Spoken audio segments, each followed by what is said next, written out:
Hey listeners, how are you all? Thank you so much for being our awesome members. There's a lot to come more. Sit tight, be comfy, put your headphones, now let's begin. The first time I found myself alive again, I was elated. With my second chance at life, I did everything I never got a chance to the first time around. I journeyed far and wide, I ate all kinds of food, I learned how to sing, I fell in love, I watched my children grow old, became a grandmother, and then a great-grandmother, and when my time came, I was satisfied. The final thought that went through my head as I breathed my last was, it was a good life. Then, I found myself alive again. A new life, new family, a new part of the world to explore.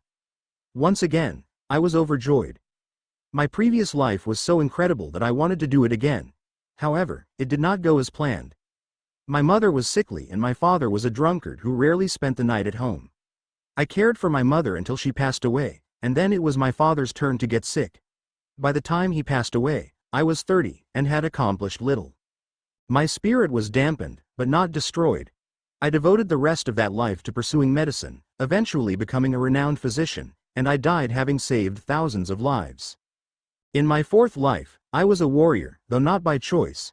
Due to my past experience as a physician, I excelled in all matters pertaining to life energy, or ki, and that included martial arts. I was raised as a peerless warrior, and sent out to the front lines for my clan to fight in an endless conflict where I eventually perished. My fifth life was the first time I began to consider that I might be cursed. The trauma of the battlefield did not fade easily, and my new environment did not help. The less said about that life, the better, but suffice to say, it was good that I had died before reaching puberty. In my sixth life, I was a princess. I lived a life of luxury, constantly pampered, never wanting for anything. This suited me well, and allowed me to somewhat recover from my previous two lives. By the time I reached adulthood, I was once again ready to make the most of my time. Then, my father married me off to one of his advisors. I eliminated my husband on the second night, and was executed a week later. In my seventh life, I had become jaded. However, this time I was born to a pleasant and loving family. I grew up healthy, and lived a peaceful life on the family farm. I was happy for quite a while. Then my father died. Then my mother died. Then my uncle. Then my brother. Then my sister. There was no foul play. They were simply old. So was I, but wherever they went, I could not follow. In my eighth life, I journeyed far and wide, searching for answers. I asked every spiritual master, dove into every ancient ruin, and even returned to the place of my first birth, but ultimately found nothing. I died without accomplishing anything notable. In my ninth life, I was a physician again. In my 10th, I returned to war. In my 11th, I mixed it up, becoming a battlefield physician. In my 12th, I died of a plague when I was 5. In my 13th, I lived on another farm. In my 14th, I broke. After a dozen lives of abstaining in remembrance of my first husband, the royal advisor didn't count, I decided to search for love again. It wasn't hard to find. I think I must have been lonely. I fell hard, and I fell fast, and I was betrayed. I buried him in the woods, and to my knowledge, his body was never found. I tried love again, more careful this time, and I found the right one. He was the perfect match, and once again, I had kids, and my kids had kids, and I grew old with him together. Then he died. After that, I started to go off the rails. I managed to delude myself into thinking that this life would be the last. That when I died, I would wake up in the afterlife with my husband. When it wasn't, I gave up. Back then, it was a crueler time. Infants with disabilities did not live long, and while there was technically nothing wrong with me, mentally, I was disabled. Some families tried harder than others, but no matter what, I rarely made it past 6. I don't know how many lives ended that way. I didn't count. By the time I finished picking up the pieces of my psyche, the nation I had lived in before was gone, and so was the one that came after it. I returned to medicine, once again becoming a world-renowned physician and saving many lives. I did the same my next 2 lives, creating a fun little legend about an immortal physician, but then I got bored and decided to try something else. My next interest was mastering martial arts to their fullest. I spent 3 lives like that as well, trying to create the ultimate martial art. In my 3rd life, I was the strongest under the heavens, and no one could match me. However, I also reached a level of enlightenment where I realized that there was no such thing as the ultimate martial art. Only the next one. After that, I decided it was time to move on. This cycle repeated a dozen or so times, where I would devote a few lives to achieving mastery in something, then get bored and drop it for something else. Civilizations rose and fell, advancements were made, then lost to time, great men were born and later forgotten. The only constant was me. I gave up on truly dying long ago. I have occasionally thought about the possibility of killing everyone else on Earth so that I wouldn't be able to be reborn, but I'm not that desperate. Yet. I hope I never will be. My parents this time around are wonderful. I almost resent them for it. It's so much easier when they're awful. Then, I can just leave. Unfortunately, I have to live at least a somewhat decent life to not disappoint them or put them in danger, so I had to let go of my recent interest in assassination. I've chosen medicine again this time, since humanity has made quite a few advancements in the field. I could have chosen computers or something like that as well, and arguably I should have, since I know so little about them, but instead, I let my parents convince me to become a doctor. It's the easy way out, since even with the advancements, my knowledge of anatomy and physiology goes beyond most courses, but it's still interesting. I'm currently studying to be a neurosurgeon. Well, I was, until today. I might continue, but based on the news I just saw, some of my plans might end up on hold. My phone rings beside me. It's my mother, she probably saw it too. I brace myself for a second, then pick it up. Bella, she says, sounding panicked. Are you all right? I'm fine, Mom, I say. It didn't hit near the university. What about aftershocks, shrapnel, looters? Mom, I'm fine, I say again. I'm in my room. I'm safe. There's nothing to worry about. Good, she replies. Good, good. Your father is on his way. Stay put, and don't go outside. It could be dangerous. Okay. I hear her take a deep breath on the other end, and when she speaks again, her voice is less panicked. I'm glad you're safe, sweetie. Me too, Mom. Your father will call you when he's close. Remember, don't go anywhere. I won't. I'm going to call your brother now. If you need anything, just call. Bye. I love you. I don't respond. A few seconds later, the line goes dead. I sigh, sitting in my bed for a few seconds longer before standing up and walking toward the window. Outside, I see the source of my mother's panic. A few miles away from where I am, an enormous black pillar has fallen from the sky, embedding itself in the middle of the city. It stretches all the way up into the clouds with no apparent top. I've never seen anything like it, but my eyes don't even widen. Whatever it is, I'm sure they'll figure it out eventually, and when they do, I'll still be here. I flop back on my bed and start scrolling idly on my phone.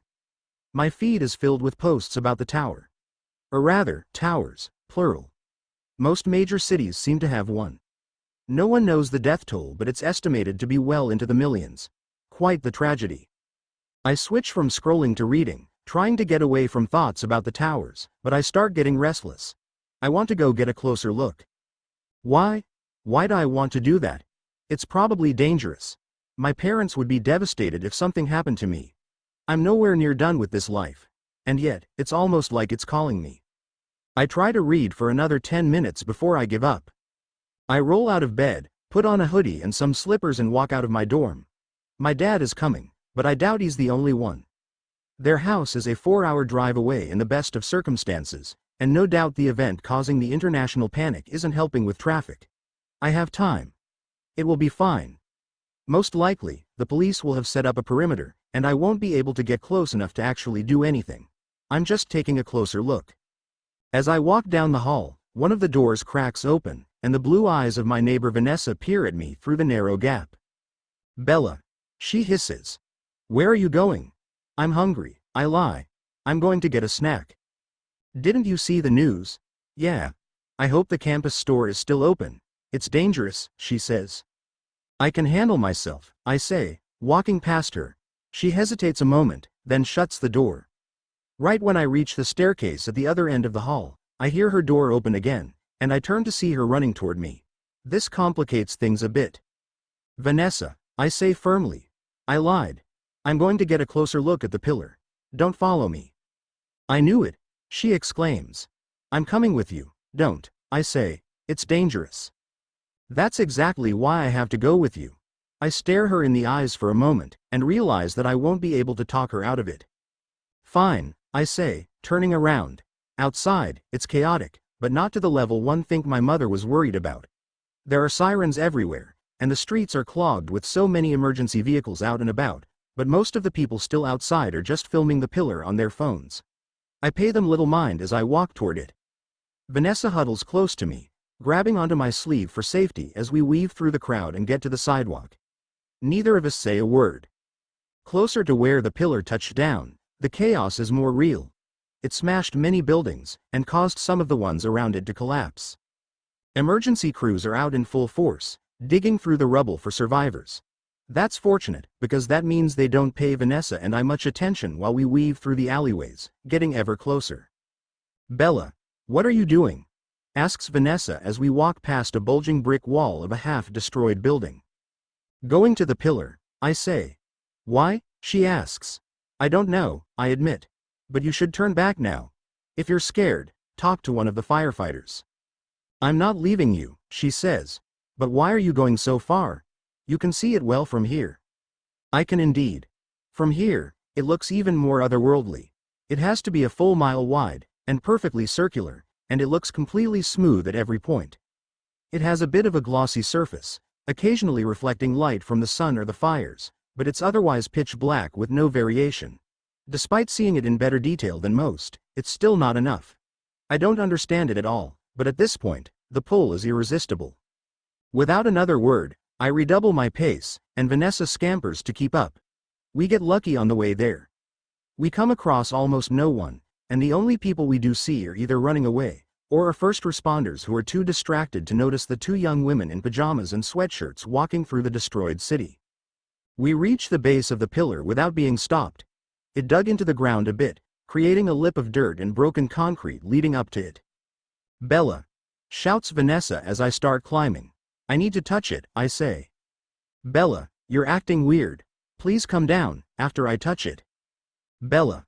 I tune her out and focus my efforts on climbing. It's not a difficult climb, but the nature of it forces me to be careful, as most of the handholds are loose. Still, I've kept myself in decent shape, so it's not too hard. After a few seconds, I reach the tower itself, and without hesitation, I place my hand on it. Do you wish to enter the tower? Booms a voice in my mind. What is in the tower? I ask. Whatever you seek. If I go in, will I find a way to break my curse? No matter what you seek, it can be found at the top of the tower. Bella, shouts Vanessa. Please, just come down. She didn't hear the voice. Even if she did, she wouldn't understand. No one would. For the first time in thousands of years, I feel something I never thought I'd feel again. Hope. Vanessa, I call. Tell my parents I'm all right. That I've just gone on a bit of a journey. I'll be back. Bella, what are you talking about? Just, I wish to enter the tower. My vision turns dark, and an unseen force pulls me inside. Too welcome to the tower when my vision clears. I'm standing in a grassy meadow surrounded by rolling hills. 100 or so people are already there, with more appearing every second. The sky above our heads is blue with the occasional wispy cloud drifting by, and in the middle, the sun shines down, too bright to look at, just like Earth's. It doesn't feel like the inside of a tower at all. While everyone else looks around marveling at their surroundings, and a few talking to their neighbors, I find my attention drawn by something else. The key density. It has been a long time since the key on Earth faded to almost nothing. I spent one of my lives looking into it, but I never found the reason why. Here though, it's denser than it was even in my first life. Any denser and it would start having negative effects on ordinary people. The air is so thin here, I hear one man say. He is wrong. If anything, it's thick. He simply isn't used to the amount of key, and it's affecting his breathing. He'll get used to it soon. I hold out my hand, feeling the key gently flowing over it. I nudge it a little, making it swirl in my palm for a moment, but stop when I feel someone's gaze on me. A few dozen feet away, a young man with light hair and dark eyes is watching me. Or more accurately, watching my hand. Quite sensitive. He could have been a prodigy in the past. Maybe he will have a chance to be now. However, that also makes him dangerous. As much as I would love to control the key more right now, I shouldn't let on how much I know. Controlling it at all was already a mistake. I have no idea what this tower thing is, but it's never good to stand out too much in unfamiliar situations. People keep appearing at random intervals, but each one that appears does so in a spot that seems to be filling out a grid. Even with some of the earlier arrivals moving about, it's still clear that people are being placed in a sort of pattern. Assuming it's going to form a square, my row, the 10th row, is about halfway back. Since I've arrived, 2 more full rows have filled in behind me. I look around, trying not to look too calm as I pick out notable people. There's the dark-eyed boy from earlier, now holding his own hand out, trying to imitate me. A few people over, a gray-haired man with a powerful frame wearing jeans and flannel is standing with his arms crossed doing the same things as me. Our eyes meet for a moment, but I turn mine away quickly, pretending to be intimidated. In the front row, a girl who can't be older than 18 wearing tight jeans and a crop top is looking around with a wide smile. Her eyes are bright and energetic, and when we make eye contact, she waves. I give a timid wave back, and turn my attention left. The woman next to me is a police officer, though her belt seems to be gone, and with it, all her weapons. Now that I've noticed that, I notice that no one else seems to have any weapons either. Even belts are gone, to the dismay of one young man a few spaces further down who is now holding his pants up by putting his thumbs through the belt loops. He smiles in embarrassment when he sees me looking at him. I turn away to look at the people appearing behind me. A homeless man is crouching down, eyes unfocused as he picks blades of grass from the ground one by one. However, despite his seemingly wandering mind, the key around him is moving erratically. Once he sobers up, he will be someone to keep an eye on. Next to him is a firefighter with soot on his jacket and face. His helmet is gone, and I suspect he had it on when he entered, since his hair is still matted to his head by sweat with no signs of being disturbed. A new person appears right behind the firefighter and to the left. It's a young man, probably college age, with sweatpants and no shirt on. His upper body is glistening with sweat, and his hair is messy, indicating he was probably out on a run when he entered the tower. Next to him appears another disarmed police officer, and next to him appears Vanessa. Upon hearing my voice, her head whips to the side, and her gaze meets mine. Immediately, she runs to meet me, and I take a few steps forward to meet her halfway. "Bella," she says. "What are you doing here?" I demand. "I told you not to follow me. You were supposed to tell my parents." My outburst draws curious glances from a few nearby, but I ignore them.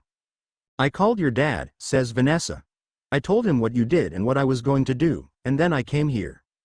"You shouldn't have done that," I say. "That's too bad. I'm here now, and I'm going to keep you safe." I almost laugh out loud at the absurdity. As of now, there's not really anything to do about it though. I assume something will happen when the meadow is full, and once that happens, I'll figure out what to do. If possible, I'll send Vanessa back outside. I doubt this will be a good place for a gentle soul like her. "Whatever," I say, turning around. I return to facing the way I and everyone else was facing when we arrived. Whatever's going to happen when the last person arrives will probably happen up there. A few of the more level-headed people do the same, probably having made the same observations as me. This does not include the dark-eyed boy, who is still trying to control the key by his hand. It's faint, but I can feel it quivering ever so slightly. Frightening progress for no more than a minute. Vanessa looked like she wanted to say something before I turned around, but apparently decided against it. She was always quick to catch on. It's one of the reasons I like her. The rate at which people appear accelerates, and the final 2 rows behind fill up within half a minute, and then, for a moment, nothing happens. There's a palpable tension in the air as even the clueless people sense the mood of the observant ones. Then, one final person appears at the front of the group, facing us all. It's not really a person, but it's nothing I've ever seen either. It's humanoid, but all wrong. Its legs are long and unnaturally thin, looking like little more than bluish-gray, skin-covered bones. Its arms are the same, but they're not proportionate, stretching all the way down to the creature's shins. Its face looks like that of a frozen, dehydrated corpse with pure black eyes and too many teeth. It's wearing nothing but a white loincloth, and one hand holds a wooden staff. A few people scream when it appears, and almost everyone takes a step back. "Welcome to the tower," it says in a deep, smooth voice that doesn't match its appearance at all. "I am Ganyu, one of the administrators of this floor, and it is my job to determine whether you qualify to advance to the next floor, as well as teach you important lessons that you will need to continue your climb beyond. What kinds of lessons? Asks the excited girl in the front row. First lesson. Do not interrupt me if you wish to survive. Yes, sir, she replies, saluting. The terrifying man stares at her for what feels like an eternity before turning his gaze upward once more and looking at the whole group. The tower is a place of great opportunity, he says. Wealth and power beyond your wildest dreams can be earned, even if you do not make it all the way to the top. If you do reach the top, you will be granted a wish which can be anything, and I do mean anything. Do not think that it will be easy. Reaching the top of the tower is a feat that few can manage. It is more likely that every single one of you will die before the 5th floor than that even a single one of you will reach the top. In the entire history of the tower, there have been less than 100 successful climbers. But do not despair. Success is possible. You simply need to not make any mistakes. Now, before your lessons begin in earnest, we must hold a couple small trials. An entrance exam of sorts. You are one of 2,500 groups currently being initiated into the tower. After these trials, you will be brought to a facility where you will be taught about the tower and your futures. However, the facility is not quite large enough for everyone. We already have 10 million, and adding another million will overflow the dorms. There are currently 400 of you in this group. You are to reduce that number to 200. You have 30 minutes, you may begin. Everyone glances around nervously, but nobody moves. After a few seconds, one man starts shouting. If you think we're all going to start killing each other just because some demon. He never gets the chance to finish his sentence. I didn't see what happened. 1 second he's speaking, and the next, his head is in Ganyu's hand and his body is falling to the ground. Lesson 2, says Ganyu. Never use the word demon to refer to a Krovac. There are currently 399 of you in this group. You are to reduce that number to 200. You have 29 minutes and 28 seconds. You may begin. 3. Who's next? Everyone around me starts moving. No one attacks immediately, all waiting for someone else to strike first, but it's only a matter of time. I, however, am rooted in place. I had already sensed that there was something off about Ganyu, but until the now dead man spoke, I couldn't figure it out. Then, Ganyu released a bit of his ki, and I was stunned. In that moment, I realized that as powerful as I had been in my prime, I was nothing compared to him. I wouldn't have been able to even get close to him. Is he one of the ones who reached the top of the tower? If not, I hope that these administrators are not climbers, because if someone as powerful as him couldn't reach the top, I'm not sure what hope I have. Though then again, if this first floor has ki this dense, the upper floors might be even better. Can I quit? Says a sudden voice from near the front. I can't see his face, but from behind, he looks like a relatively ordinary man dressed in business casual. Unlike many of the people here, he doesn't look at all fearful or defiant. From his posture, he's actually quite relaxed. Quit? Asks Ganyu. I'd like to leave the tower. You can't. Why not? It's not possible. However, if you simply want to return to your home, you can do so when you reach the 27th floor. I see. Thank you. With that information from Ganyu, the tension in the air seems to rise even higher. I can feel the eyes of others looking my direction. A few shuffle in place. Vanessa steps toward me, and I turn with my hands raised, only for her to flinch back. Be Bella? She asks nervously. Vanessa would make an easy target. She's small, timid, and weak, and as far as I know, she's not very athletic. Of all the people here, she's among the last I would bet on to survive. But she's done nothing to me. She's been a good neighbor and a good study partner. I turn away from her just in time to see the first strike be thrown. A thin, 30-something-year-old man in an expensive-looking suit kicks the crouching homeless man in the head. After that, all heck breaks loose. Vanessa and I are left alone at first. Fortunately, everyone around us chose different targets first, evidently deciding that, although we are both relatively small women, fighting the two of us would be more difficult than fighting just one of someone else. The police officer to my left is occupied fending off a feral-looking man with face tattoos. I noticed before that she had backed a step toward us, clearly trying to defend and protect, so I turn away, trusting her to take on anyone from that side, and face the front. The dark-eyed boy is on the defensive against another boy about his age, but he doesn't seem to be having much trouble. Based on his footwork, I can tell he's learned to fight, and the only reason he hasn't finished off his opponent yet is that he's hesitating. The burly, gray-haired man is kneeling on the ground over a short man wearing business casual pounding his face in. A moment later, Ganyu's voice rings out over the din. 398 remaining. The gray-haired man stands up, his fists covered in blood, looking for his next victim. Everyone around him has retreated back, and even while fighting their own opponents, they are wary of him. He looks all around, sizing up each one until his gaze lands on me. We lock eyes for a moment, then he marches toward us, the others parting to make way for him. Crud, I mutter. I shouldn't have watched him for so long. I had hoped to get out of this trial without having to fight, but now I have one of the most dangerous people here after me. 397 remaining, calls Ganyu. I whip my head to the side to see the dark-eyed boy decided to get serious. His opponent is lying on the ground, his neck turned almost all the way around. He glances around briefly, then runs toward where a middle-aged man is pulling a young woman's hair. When he moves, he clears the way for me to see the energetic girl from before darting around the battlefield, skirting around the more dangerous-looking people and keeping to herself. She'll probably survive. She's quick, and doesn't look to be putting in too much effort yet. I turn back to the burly man as he gets within 20 feet of me.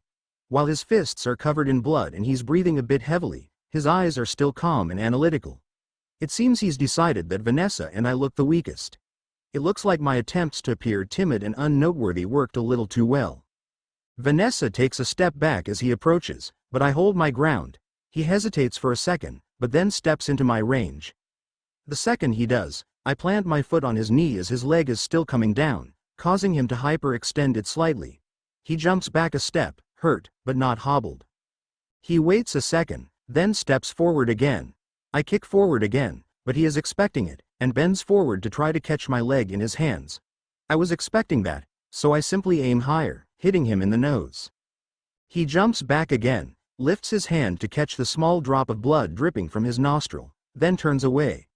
His next target is the scrawny man in the suit, who is still kicking at the turtled-up homeless man. I doubt he'll try me again, and I won't be able to take him out without revealing more than I'd like, so I leave him be and turn to look behind me. 358 remaining, said Ganyu. There are a few corpses on the ground, but most of the fights are still going on. The firefighter has tears running down his face as he tightens his grip around the neck of another man. The other man claws at his arms, but can't do anything against the thick, sooty jacket. The shirtless young man is doing as the energetic girl in front, running around and doing his best to avoid conflict. If I'm not mistaken, he seems to be making his way in my direction as well. I'll deal with that when he gets here. In the meantime, there's another man looking to test his luck, this time against Vanessa. He charges her with his hands outstretched and a disgusting smile on his face. My neighbor gives a small shriek and rapidly backs away, almost running into me. I step aside, letting her pass, and her pursuer decides to shift targets to me. He dives at me for a takedown, so I lift my leg up and lean forward. His eyes widen, and he tries to pull his hands up to block, but he's too slow, and with a sickening crunch, his nose goes right into my knee and he falls to the grass, unmoving. Without hesitating, step down on his shoulder, reach down and grab his chin, and jerk upward, breaking his neck. 324 remaining. I turn back around to see Vanessa pale and shaking. Bella, she asks. What are you? Stop panicking, I say.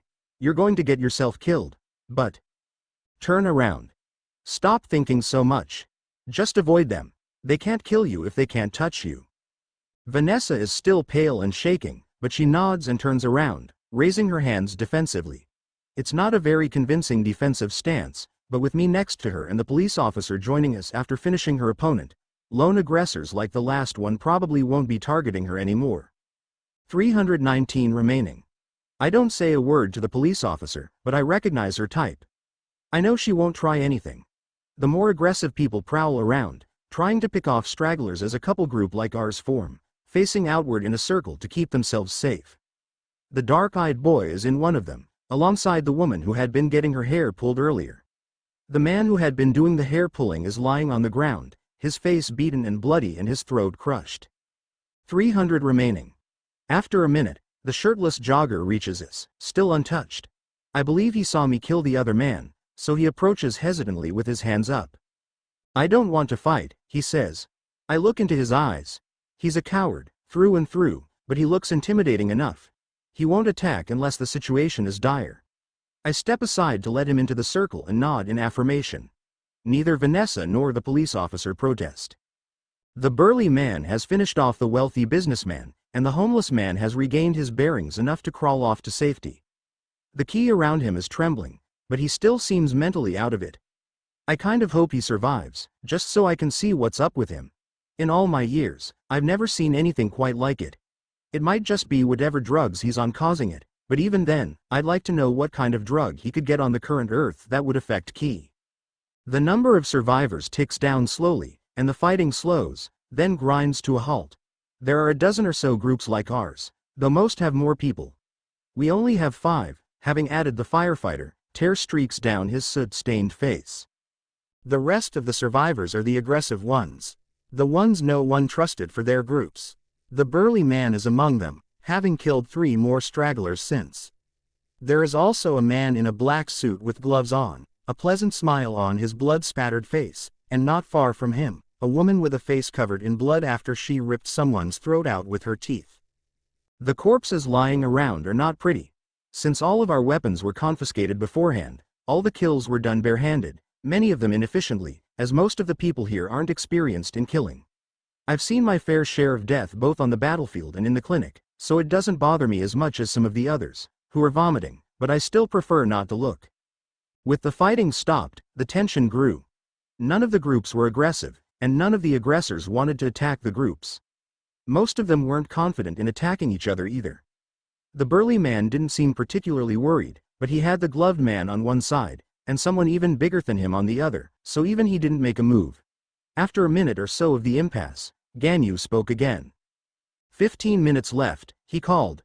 253 people left. You've made a good pace so far, don't give up now. You won't like what happens if you don't reach 200 before the time runs out. The tension increases, and a few people in the groups start eyeing each other. None attack yet, but it's only a matter of time. I make a quick count to confirm that there aren't enough loners to get us down to 200. Some of the people in the groups will have to die. If it gets down to a minute, I will have to step in personally to ensure that we reach the quota, but I don't think that will be necessary. There are enough snakes around to destabilize the larger groups without my help. If I just hold my position, I'll be able to make it through without any trouble. There's no need to fight so chaotically, says the burly man suddenly. No matter who makes the first move, it's going to turn into a brawl. Let's just kill the weakest and get it over with. His eyes are fixed on Vanessa as he speaks. You're despicable. I turn in surprise to see that it's the jogger who spoke. He looks confident, unlike before, but I notice his hands trembling slightly. Still, it's admirable. Perhaps I judged him too early. I'm pragmatic, the burly man replies. This is only the first trial, and we're supposed to kill or be killed. What do you think the rest will be? Will you keep protecting them the whole time? Even when you yourself have long since surpassed them? It sounds like you're just a coward, says the jogger. You want to kill the weak because you're scared to fight the strong people. I'm not a coward, I'm pragmatic. You say that, but I saw you earlier. You couldn't handle a girl half your size and ran to attack a man who wasn't looking. She is strong. He was not. Her friend is not. Keeping them alive would only prolong their suffering as the trials continue. Don't act like what you're doing is mercy. You're just a sick bastard. A sick bastard who's going to reach the top of the tower.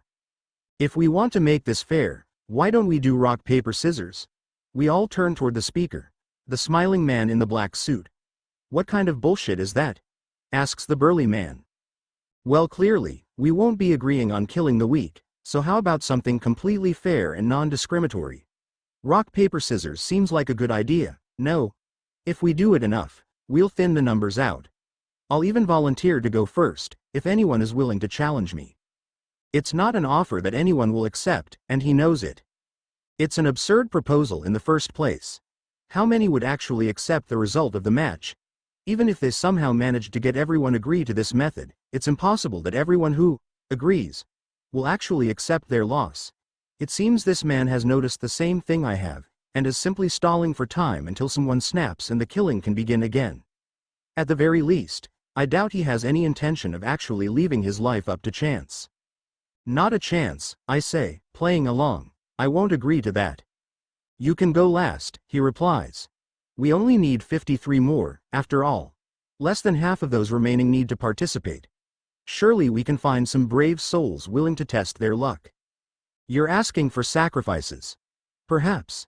But sacrifices for the greater good. I, for one, don't wish to test our friend Ganyu's patience if we overdo it on time. What about a vote? Says another voice.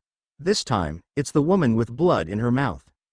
We all vote, and whoever gets voted against the most will be killed. I vote for the sick bastard. She points at the burly man. Some people in the group start muttering their assent, and soon a few start shouting for the man to die. He takes it all in, stone-faced while his eyes dart around, thinking of possibilities. Come and try me, he says. The shouting gets louder, but despite all the people calling for his head, no one makes a move. They all saw him killing the others. He may not be a trained fighter, but he's a born one. Though with all of them together, they could take him easily, no one is willing to be the first to try. I could take him on easily. Even more so if I used ki. And the more I think about it, is it even worth it to keep hiding my skills? I didn't want to stand out before I knew what was happening, but if the whole tower is going to be like this, it might be best. At least that way, no one will mess with me. I step forward out of our small defensive circle and walk calmly toward the burly man. Vanessa calls my name, and the rest of the field goes silent, but no one stops me. The man gets in a defensive stance, clearly wary after our encounter earlier, but he doesn't run. When I get within his range, he steps forward, throwing a powerful punch. I step in and turn to the side, watching the fist sail past my nose, missing by a hair, and I reach up to touch his chest. My touch is gentle, but the ki I inject is anything but. As soon as I touch him, he freezes, still mid-punch. The look in his eyes changes from wariness to confusion to surprise to fear to despair, and then they go blank. A gentle push causes him to fall backward, landing with a heavy thud where he lies unmoving, his heart ripped to shreds from within. 252 remaining, says Ganyu. When his voice is gone, it's quiet enough to hear a pin drop. Everyone is looking at me with shock, none with more than Vanessa, who looks like she's about to pass out. It's understandable. She's just found out that her friend is capable of killing with a single touch, and is willing to do so without hesitation. It seems that my friendship with her is over. Oh well. I've only known her for 5 years, and I have more important things to be thinking about right now. I look around again, letting the silence and tension build for a few seconds longer before I speak. Who's next?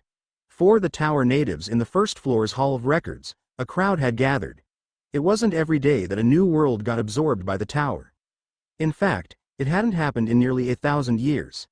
Given that, it might have actually been strange that only a few hundred of the floor's millions of residents were in the record hall, if not for the fact that there wasn't much to see. The record hall was very important to the floor, but its value to climbers was limited. Really, the only useful feature was its real-time updating of ranks for all batches, but even then, anyone who had enough time to watch those should have been trying to improve their own rank, not watching others. Still, it was somewhat of a spectacle to watch new batches appear by the dozen.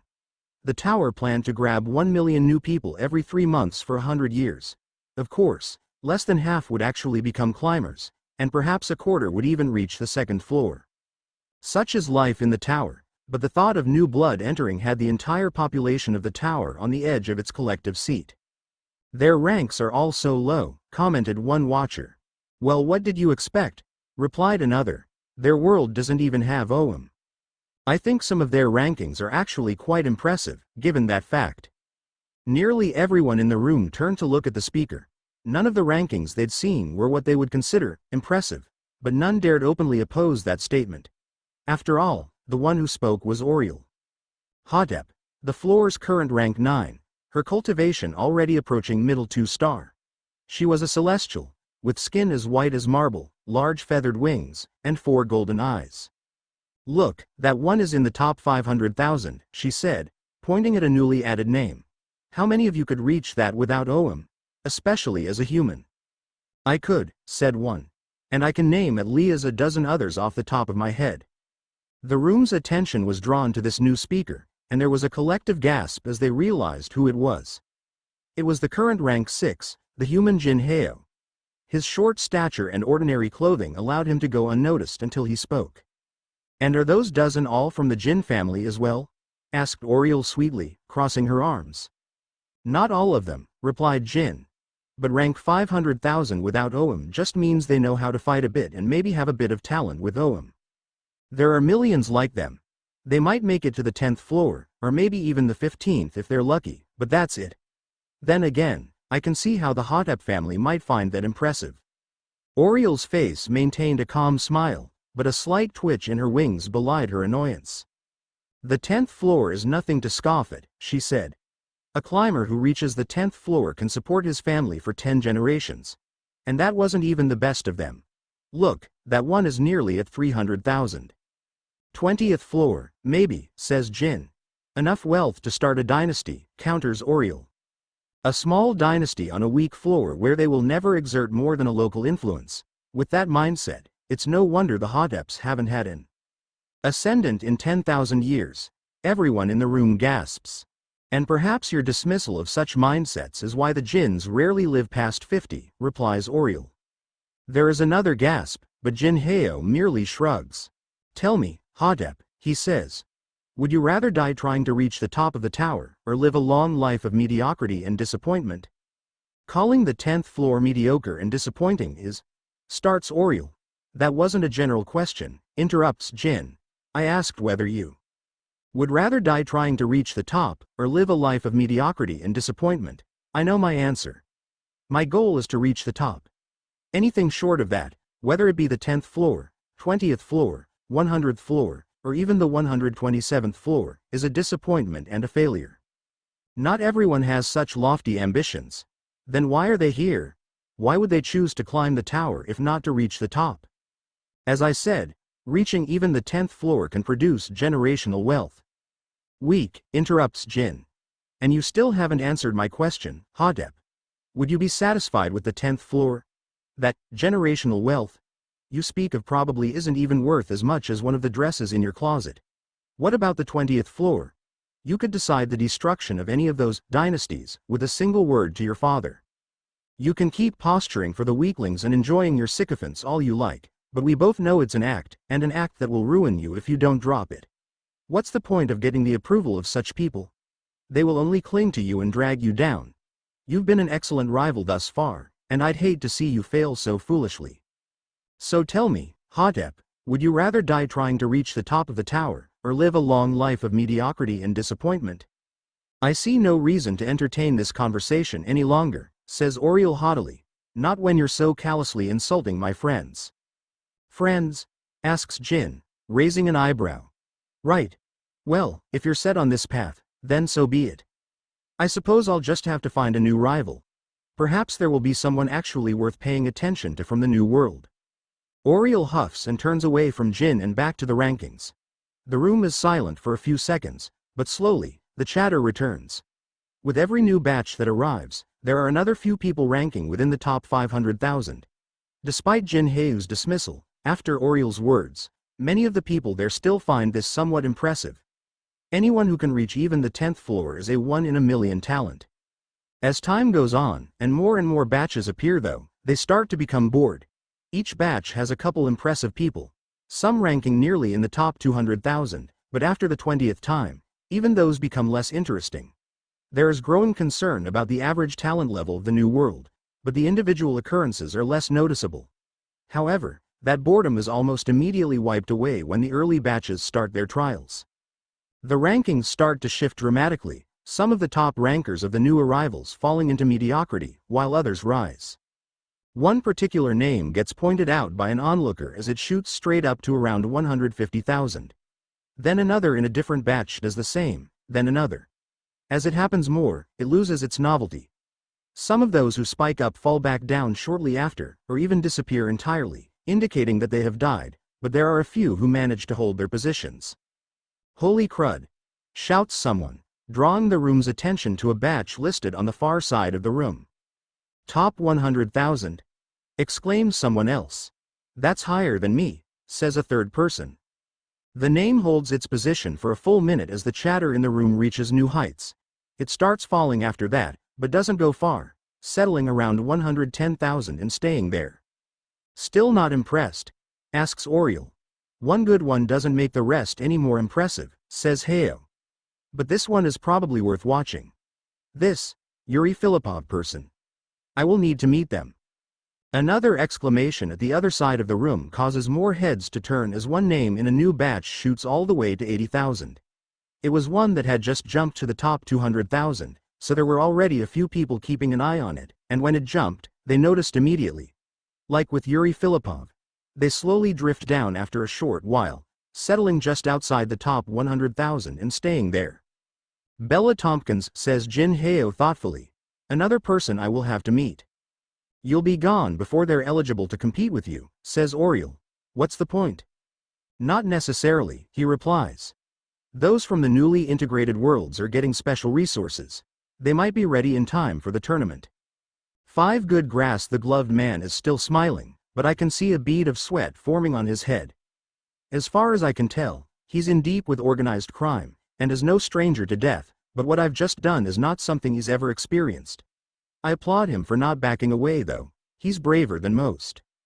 Everyone else has their gaze fixed on me, but one person's attention feels different from the rest. While his face hasn't shifted, Ganyu is staring at me unblinkingly, and with much more interest than he had before. A chill runs down my spine, and I almost regret what I just did, but I strengthen my resolve. It had to happen sooner or later. No point in wasting effort delaying it. Do him next, shouts a man, pointing at one of the other loners at the opposite side of the field. A few others shout in agreement. I vaguely recall him killing a woman earlier, so I'm not entirely opposed to killing him. However, I'm right here, and he's way over there. I'd really rather not. Get that guy. Someone else shouts, pointing to yet another of the loners. Soon, a third person shouts, and after another minute, everyone on the field is shouting for someone else's head. At least now I don't have to do anything. The threat of me existing should be enough to get the process going again. I sigh and sit down in the grass, causing a few people to look at me with confusion. After a few seconds, the field is silent again. Since you all can't decide, I'll just sit here. If it gets down to a minute remaining, I'll take things into my own hands. Otherwise, figure it out yourselves. Silence again, but it's not long before the shouting picks up where it left off. Not long after, one of the groups has chosen a target. Or rather, 2 of its members have chosen a target, and the rest are carried along by mob mentality. The same happens with a few more of the groups, and the fighting resumes, this time with the tides turned, and the loners on the defensive. A few of the loners decide to form their own group, turning a simple headhunt into an all-out brawl. No more than a minute after I spoke, Ganyu starts counting down again. As the fights rage on, I stay planted in my spot. I see Vanessa, huddling together with the jogger and the police officer. Their group is smaller than the others, but they seem to be relatively unbothered. A few times, I notice the more aggressive groups look at them, then look at me, then steer away. I guess they don't want to risk my wrath if they kill my companions. Eventually, I get tired of watching, so I turn to plucking blades of grass out in boredom. I look up when I sense someone coming, only to see the homeless man crawling toward me. I can't detect any aggression, so I simply sit and wait until he arrives and crouches in front of me, picking grass out as well. His face is bruised and bloody, but he looks otherwise unharmed, and the key around him has stopped trembling. Good grass, he says. Pardon? I ask, not sure if I heard him correctly. Good grass, he repeats. Hoa annua. Annual meadow grass. Quite common, but this grass is different, better, good. I see. He doesn't speak again and simply keeps plucking strands of grass out. After a moment, I take a closer look at the grass as well. It's nothing special, but it has absorbed quite a bit of the ambient ki, making it more vibrant than usual. I suppose I have to agree with the homeless man then, it is good grass. While we sit there plucking grass, no one dares approach us.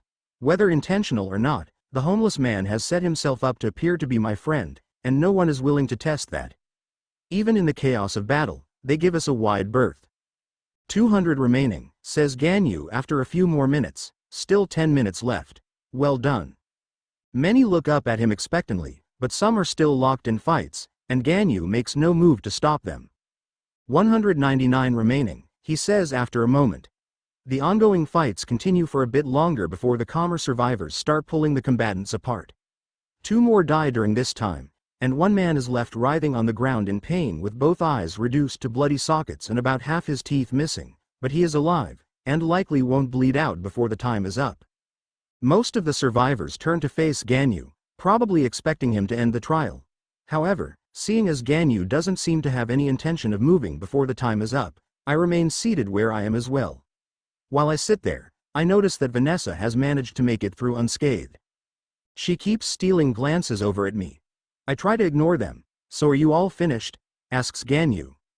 "Yes, we are," says the energetic girl who, as always, is in the front. "Are you certain?" "Yes," she replies with murmurs of assent from behind her. "There are still 8 minutes left in the trial. Please know that once this trial is over, you will not be able to kill without consequence again for quite a while. If there is anyone here that you want dead, you should kill them now while you still have time." A lot of people immediately glance at others, some of them at me, but no one moves. "We've shed enough blood today," shouts the shirtless jogger. Some people nod and call out in agreement, but plenty of others are glaring daggers elsewhere. While the fighting stopped, clearly some of the grudges remain. Still, no one actually attacks anyone, and the time runs out. Ganyu simply steps forward with a sigh. This concludes the first trial. Any further killing will be punished. I will now guide you to the first floor's central area. Follow me. You don't want to be left behind here at night. I stand up and brush the loose grass off my pajama pants. The homeless man is still playing with the grass, so I give him a quick nudge with my foot. He looks up at me in confusion, so I nod toward where everyone else is starting to follow Ganyu up a hill. He stares blankly for a few seconds, then he stands up too. "Good grass." "Yes, good grass, but it's time to leave."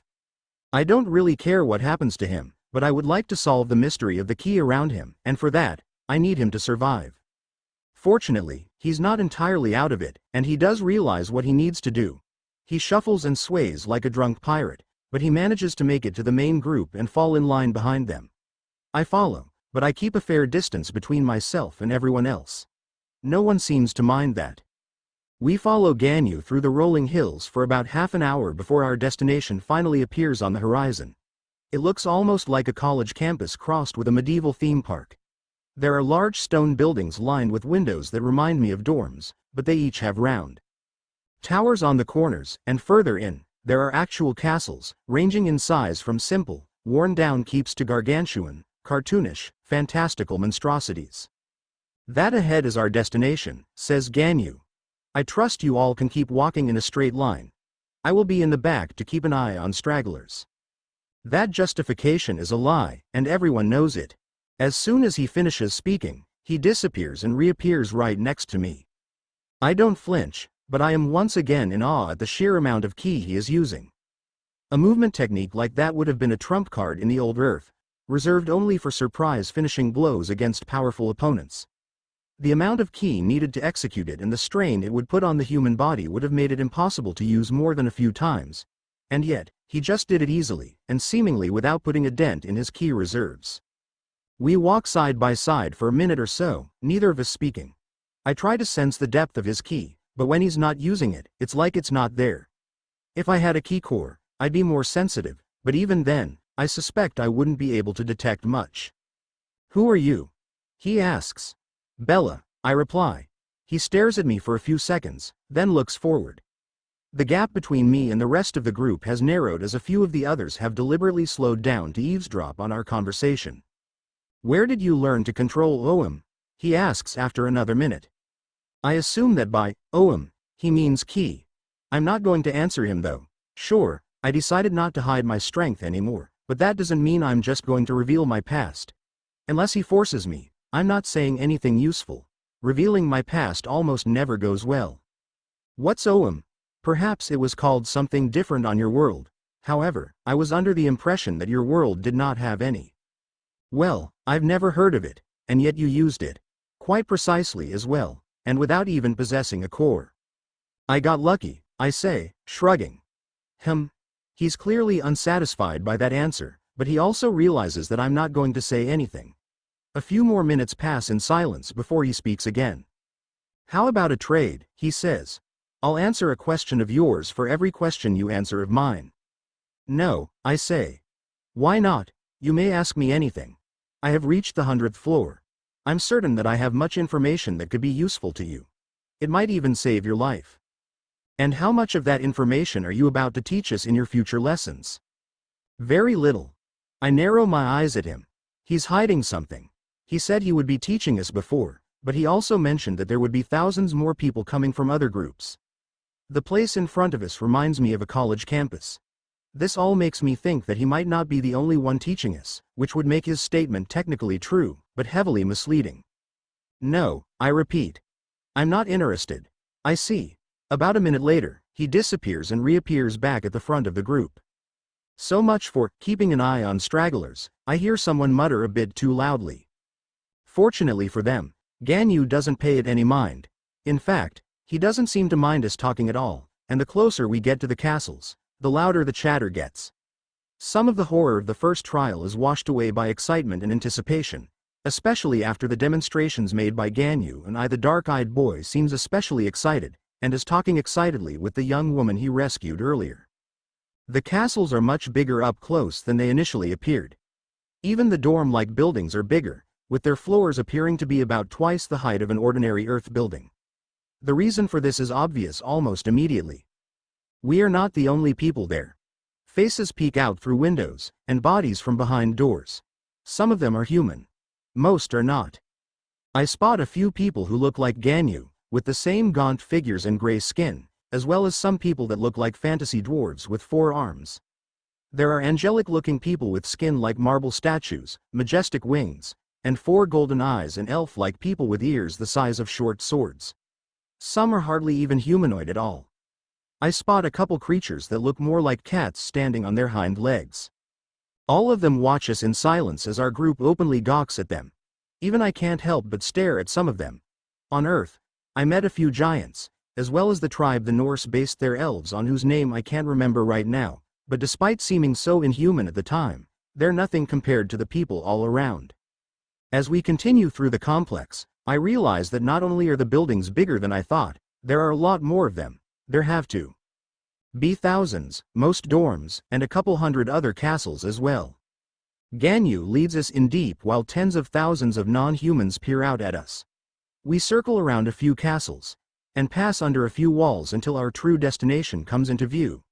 It's a massive stadium made of gray stone made of layered arches, similar to the Roman Colosseum, but thrice as complex. We walk under one of the arches on the bottom and into a tunnel that leads to a set of huge double doors. Ganyu arrives at these doors, then turns around to face us all.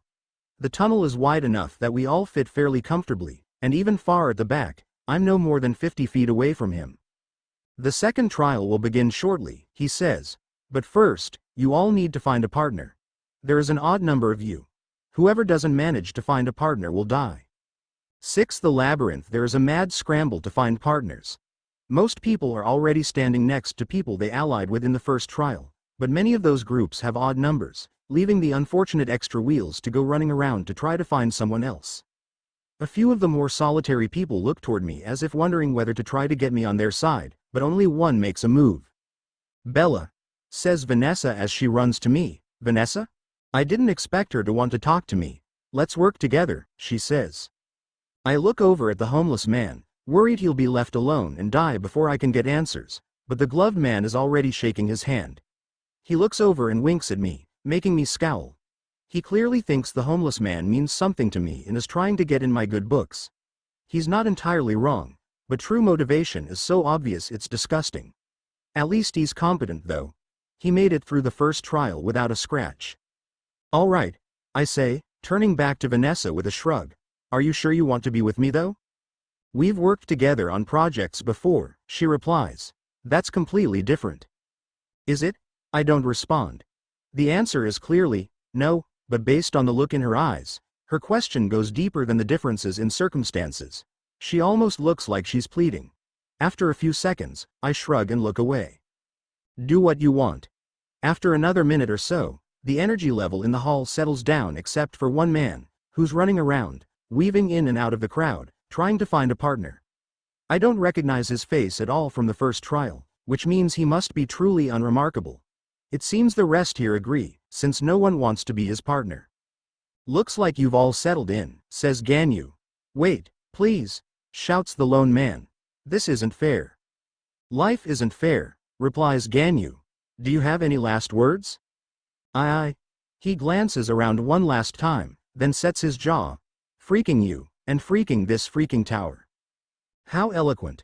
One flash of ki later, and the man collapses, his head rolling away as the empty stump paints the ground red. The entire group is silent, most looking away from the gruesome sight. Vanessa, however, stares directly at it, unblinking, and with an unreadable expression.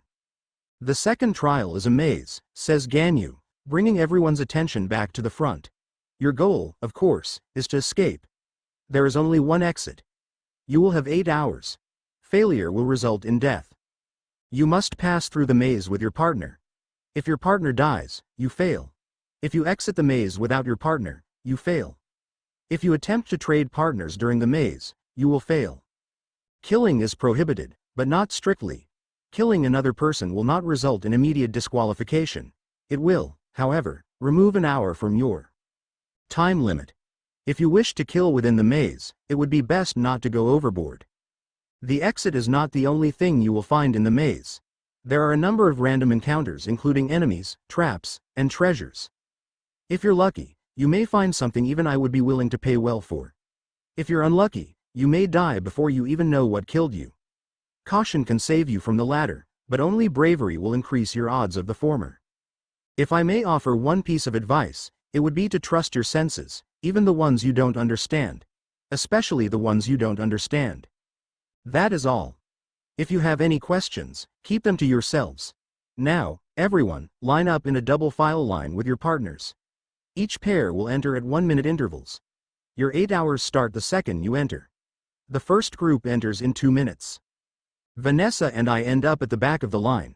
I was already far behind everyone else, and Vanessa ran back to join me. It's a bit inconvenient, since if there's any hidden treasures, the other groups will have a better chance of reaching them first, but my concerns are partially alleviated when the second pair enters. When the first pair entered, we could see inside, and there was a dimly lit hall that ended in a T intersection. The second group's hall made a sharp right turn just a couple feet in. The third's turned left. I don't know how it works, but it seems that they're sending us all in at different points in the labyrinth. The earlier groups will still have an advantage, since they'll have been in longer, but we'll probably at least have a chance of being in uncharted territory. Other than the treasure though, it seems that this trial will actually be quite easy. Ganyu's not so subtle hint made it clear that key, or rather, Oum, will be the key to the trial. Only a few people here have even begun to sense it, so I guess this is a way to find the truly talented ones who can already sense it, but for someone as experienced as me, it will be a non-issue. Traps might be a problem, but unless they're actively trying to kill as many people as possible, they should be pretty easy to detect too. Then again, I can't exactly rule that out after the first trial. Even with short, 1-minute intervals between entries, with 98 groups, it still takes quite a while for Vanessa and I to get in. Neither of us say a word during this time. She clearly wants to say something from the way she keeps staring at me, but evidently, she's waiting until we're alone. I already regret teaming up with her. I don't really want to deal with whatever emotional spiel she's about to give me. Oh well. The line moves steadily forward, each group getting a different starting point than the last, and after an hour and a half of boredom and silence, it's finally our turn. Ganyu nods at me as we enter, which is more than he did for the other groups. Our hallway goes straight for about 50 feet, then ends in a staircase going down. There's a trail of ki going straight in front of us, confirming my theory about ki. Out of curiosity, I turn to Vanessa to see if she notices it as well, but evidently that was a mistake. Bella? She says, taking my eye contact as an invitation to start a conversation. Yes. I sigh. You're still, you, right? What do you mean? You didn't, change when you went into the tower, right? I'm the same as I've always been. Then we're still friends, right? I pause. That's not what I expected her to ask. I expected questions about my key abilities, and how easily I had killed. I need a few seconds to think. I've known Vanessa for 5 years since we took freshman biology together. That's nearly a quarter of her life, but a fraction of a percent of mine. In 1,000 years, I probably won't even remember her. Well, I won't think about her. I don't really have a choice on the memory part. I let her stick around because she was observant and smart enough not to bother me, but that's all. I've never considered her a friend. However, there's no point in making enemies with her, I suppose, I reply. Her concerned expression turns to one of unbridled happiness. Great, she says. Then let's climb the tower together. What? I promise I won't hold you back. You know how fast I learn. Vanessa, wait, I say, nonplussed. Why do you want to climb the tower with me? Well, she starts, her smile fading. We're friends, right? Vanessa. Wait, she says, holding out her hand to stop me. Before you say anything else, I know you're different. I've known ever since I met you. What? No point in trying to hide it, she says, shaking her head. I already suspected on Earth, and now that we're here, you basically confirmed it. What are you talking about? Her expression turns uncertain, but she sets her jaw and continues. You were always mature, even when you were 18. When we met in freshman year, it felt more like I was talking to one of my mom's friends than someone my age. And then you had all that weird knowledge, and you sometimes talked funny, and you didn't know how social media worked, and you never made friends with anyone but me. Even with me, you never got close. You never ever told me what you were feeling. It was like you were completely uninterested in anyone else. I mean, yeah, you could have just been weird or autistic or something, but then you basically proved that wrong. Remember when we went to that career fair in freshman year? At that time, I just thought you were antisocial, but then when you were talking to the representatives, it was like you were a completely different person. You were smiling and laughing, and using just the right amount of flattery. For a second, I honestly thought you were possessed, or something. And then just now you killed that guy who was attacking me, and then you killed the scary guy, and you basically proved it. I know you never did any martial arts or anything. Your mom said you never did any kind of sports growing up. And I didn't even know magic was real, but then you just used it like it was nothing. I sigh. She's too observant. I shouldn't have gotten so close to her. There's no use in denying it anymore though. Not to her, at least. Fine, I say. You got me. I knew it, she exclaims. So what are you? Are you like a secret agent, or a superhero or something? Ooh, or maybe a shape-shifting alien. Or maybe you're the product of a secret government experiment designed to create super soldiers. Or maybe. Enough, I say, cutting her off. None of those are correct. Then what is it? Are you a vampire? An ancient queen who reincarnated? A ghost possessing a human? Are you from the future? Are you stuck in a time loop? Are you? As she speaks, I tune her out to have a brief internal debate with myself. Revealing my true nature has never led to good things in the past, but if I let Vanessa's imagination keep going, that might get even more annoying. Besides, I'll probably have to reveal something eventually. At this point, I'm sure everyone knows I'm not normal. Ganyu certainly suspects something. An alternate dimension? Did you visit another world and come back? Did? All right, I say, shutting her up immediately. She looks at me eagerly, waiting for me to continue, and for a moment, I reconsider my choice. Should I really tell her? Is it safe? Maybe I can trust her, but what if there's someone else listening in? I can't sense anything, but that means nothing with someone like Ganyu around. I'll tell you the truth, I say slowly, but not now, later. Ah, she says. Why not? It could be dangerous, and we need to get through this trial. You'll tell me later though, right? I will, I promise. For now, let's just finish this trial. Right, she says, turning to join me as we walk down the hall. She seems to have forgotten about her insistence on joining me in the climb. That's fine with me. Ideally, she'll continue to forget until it's too late. She's not incompetent, but compared to me, she'd just be dead weight. I'd have an easier time on my own. As we walk on, my curiosity returns, and I fall a half step behind Vanessa, letting her lead. I had underestimated her observance before. Let's see if that extends to Key. At the bottom of the stairs, the hall takes a sharp left, and then a sharp right, and then her first test appears. We emerge into a square-shaped room with a hallway leading out of each side. The Key trail leads to the one straight ahead, while I can sense a spot of more sinister Key down the left tunnel. Which way? She asks, turning to me. I'm not sure, I lie. She frowns and narrows her eyes in suspicion, but looks back at the tunnels, studying each one in turn before pointing to the middle one. A lucky guess, or did she actually sense it? That one? She asks, looking back at me for approval. We can try it, I say, shrugging. All right. She walks down the tunnel, though with a lot more caution than before. About 40 feet down, the tunnel makes a sharp right, and about 80 feet after that, it opens up into another room, this one circular with 6 options.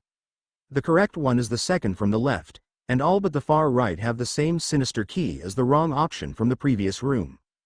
After another minute of hesitation, Vanessa once again selects the correct tunnel.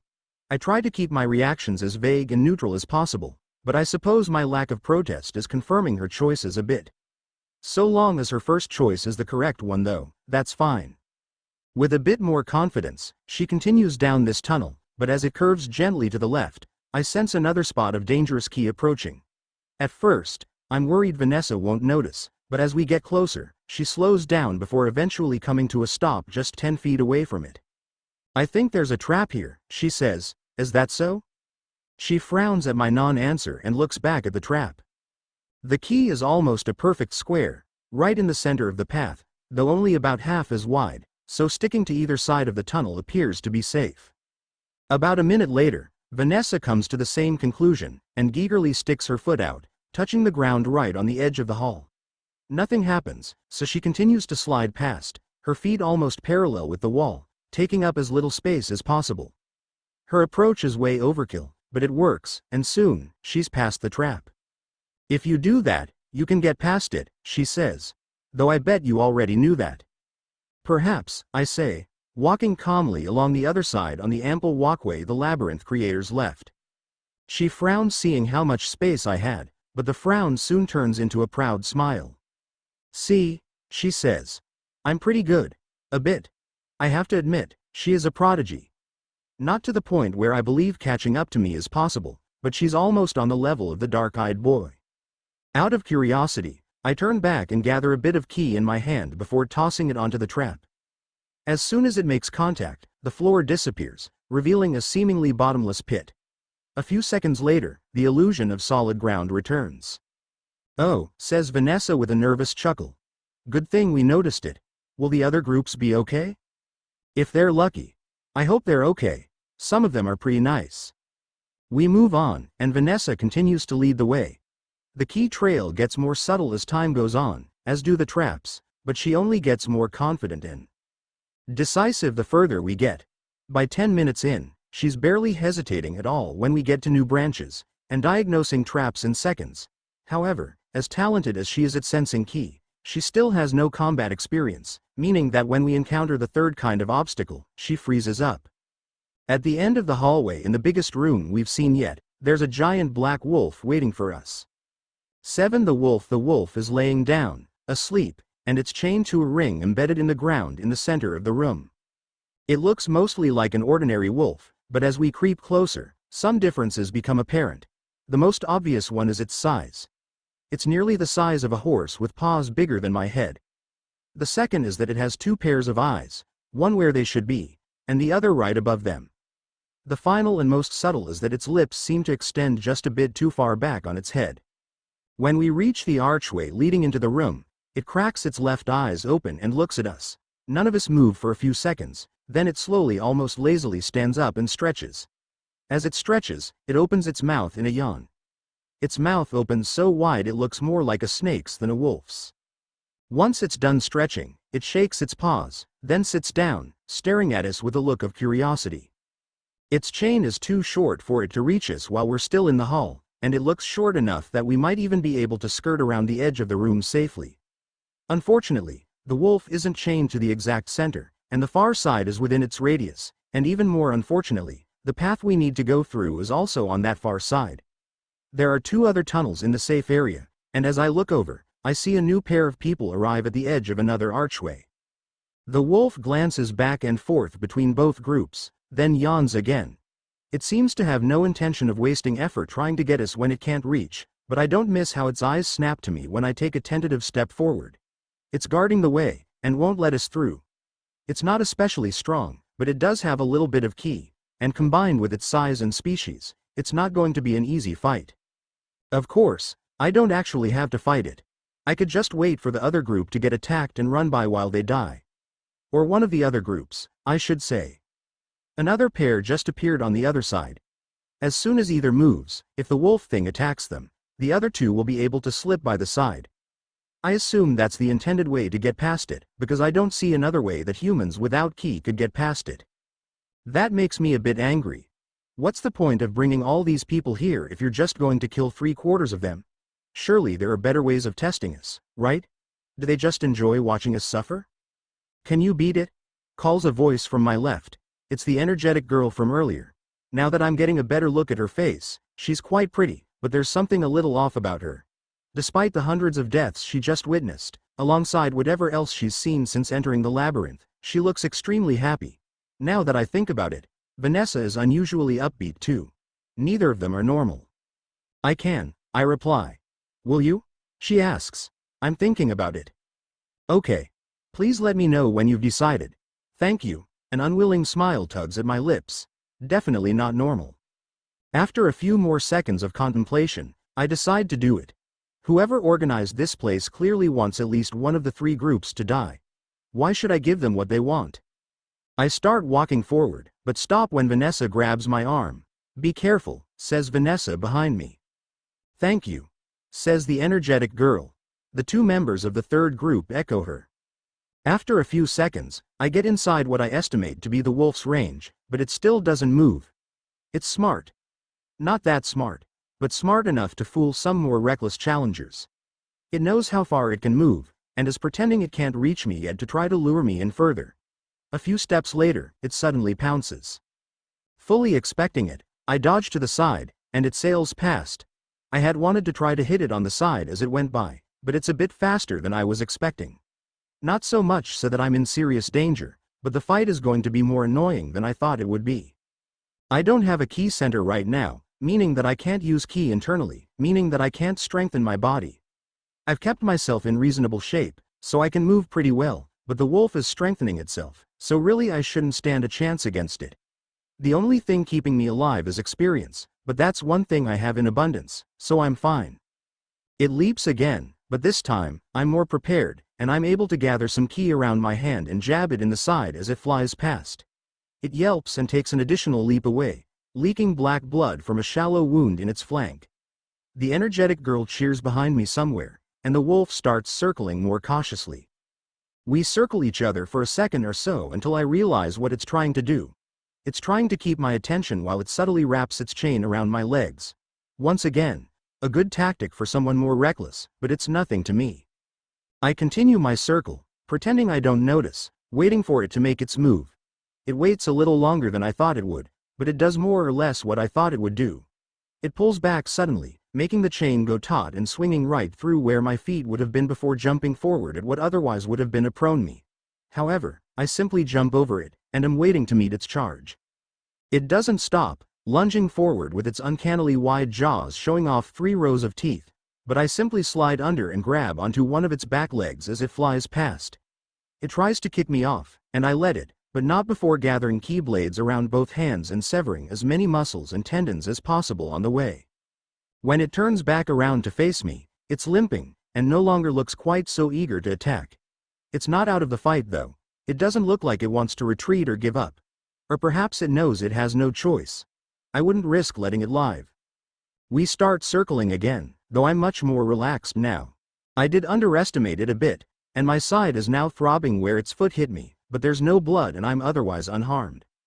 The wolf, on the other hand, is bleeding heavily from TS injured leg, and is starting to reach the point where it can't put any weight on it at all. If I do nothing, it might survive, but it will be incapacitated. If it does nothing, I will kill it as soon as it collapses. It's smart enough to recognize this, so I simply keep circling and wait for it to attack again. It makes its final attack almost a full minute later. It shouldn't have waited that long. It's more sluggish than ever, and I think that even Vanessa could have dodged that attempt. I sidestep it and I see its eyes droop as it accepts its fate. My ki-coated hand plunges into its throat and out the bottom, and it collapses to the ground.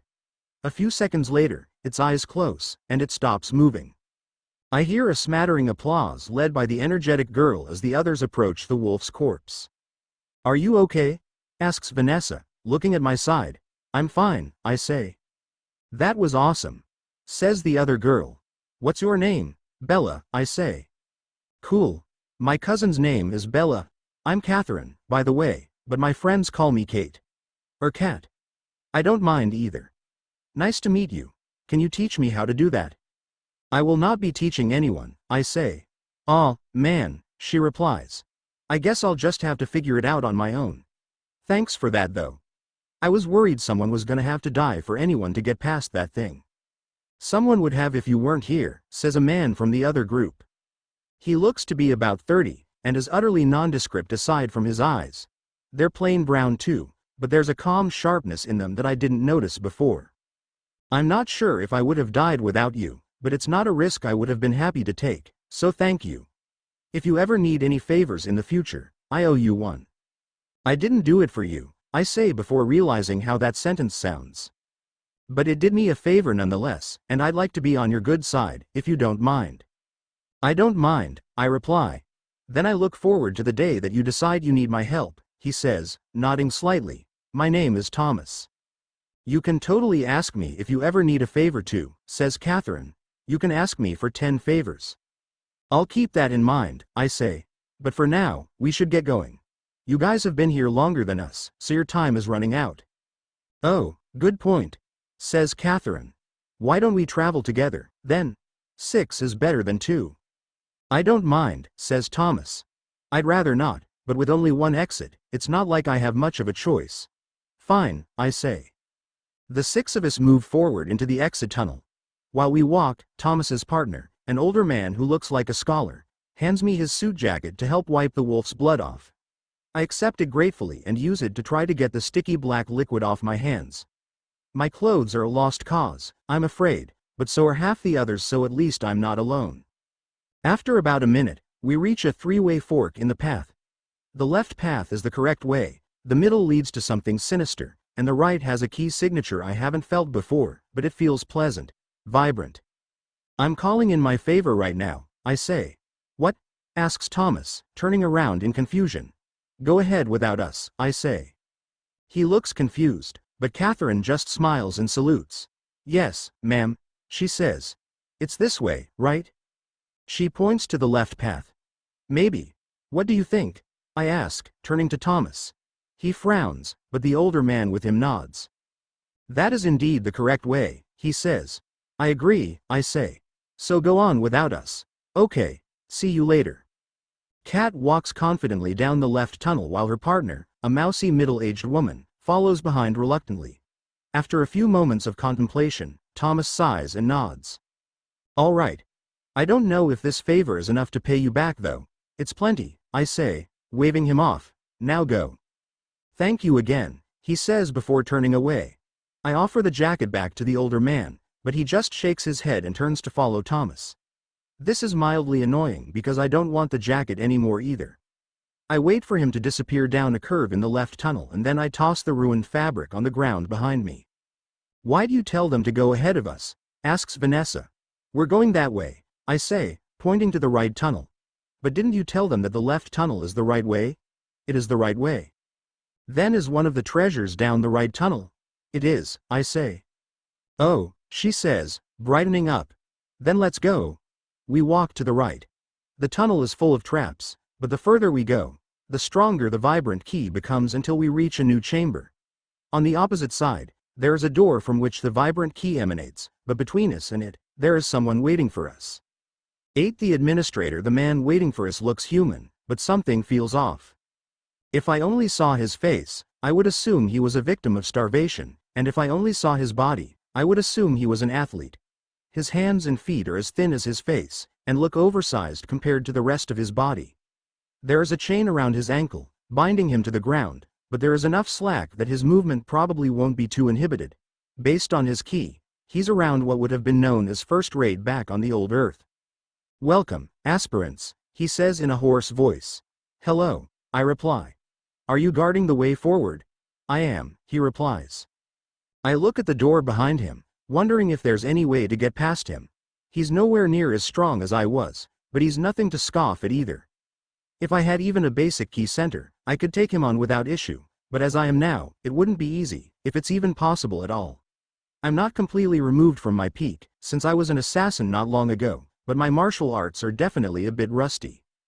We're leaving, I say to Vanessa as I turn around. She seems to sense that he's no easy target, and follows me without a word. Wait, calls the man.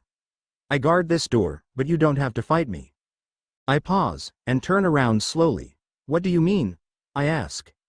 I'm supposed to test you, he explains. I guard the door, but only from foolish aspirants. Those that cannot sense the difference in skill and choose to fight anyway. You've passed the test. You're free to go on. Oh, really? Says Vanessa, clearly not fully believing him. I narrow my eyes as I stare at his face. He's not making any kind of discernible expression, but there's a hunger in his eyes that I don't like. It's suspicious that he called us back instead of just letting us go.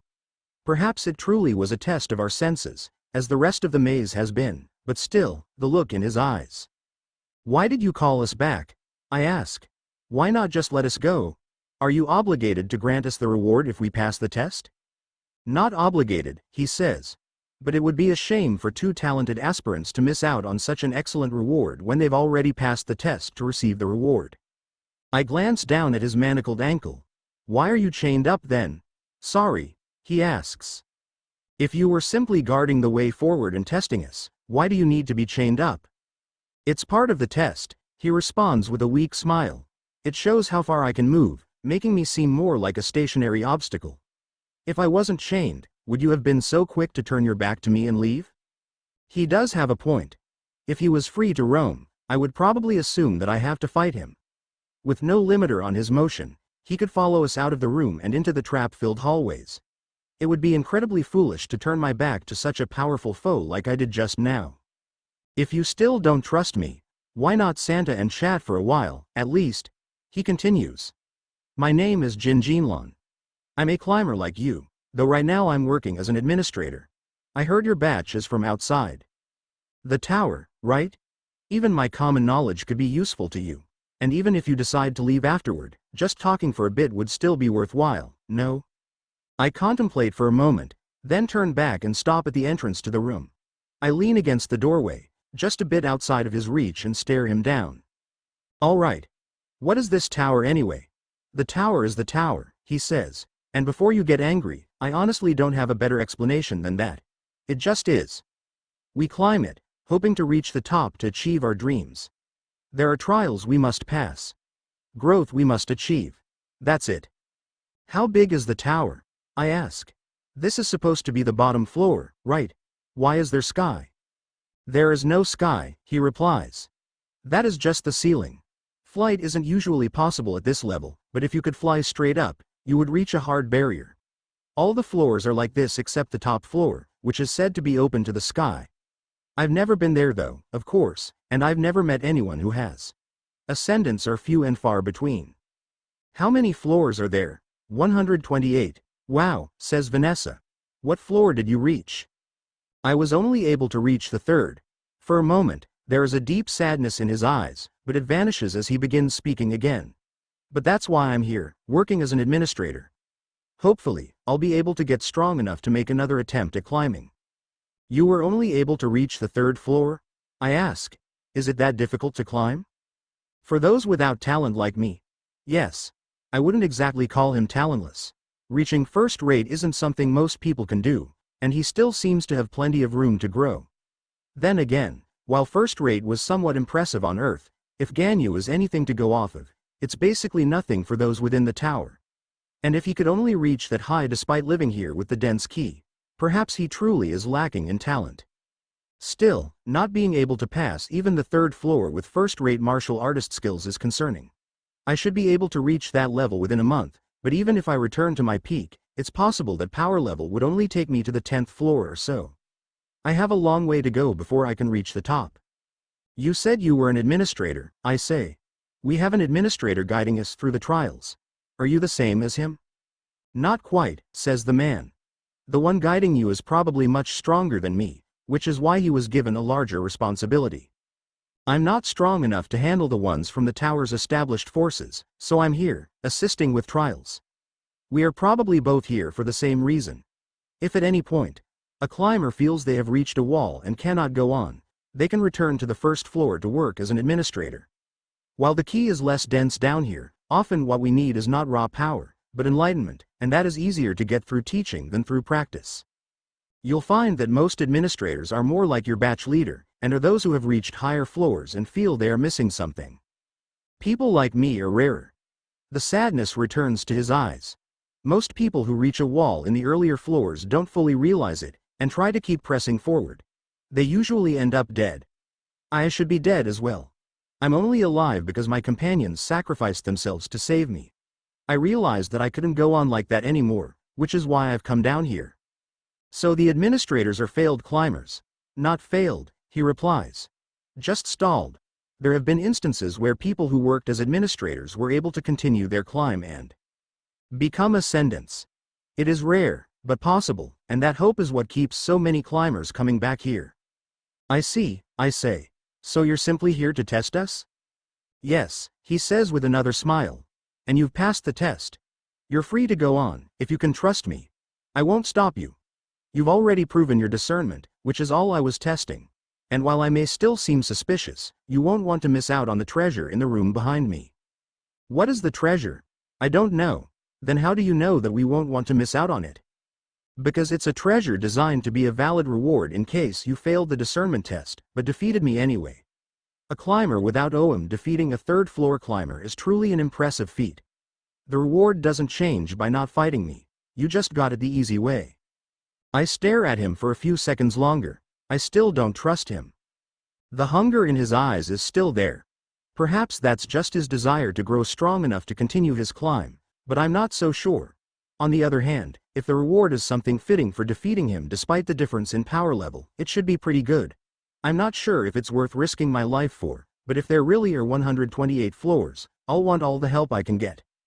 A spirit herb able to give off ki this vibrant would accelerate my growth by a lot. I think I can probably beat him in a fight. I'm not familiar with any martial arts present in the tower, but I'm familiar enough with martial arts as a whole that whatever he knows, it shouldn't trouble me. Unless he has some strange biology that's not obvious at the moment, it won't be anything too alien. More importantly, he is a true first-rate martial artist with the experiences of a first-rate martial artist. I may not have a ki center, but I reached the zenith of Earth. I have not only the knowledge and experience, but also the confidence and conviction of a superior martial artist. It's still risky, but in the worst-case scenario, I believe that at the very least, I'll be able to escape his range before any permanent damage is done. Whatever treasure is behind him will hopefully be worth the risk. If he's telling the truth about letting us through, even better. It would be a shame to miss out on something good due to an overabundance of caution.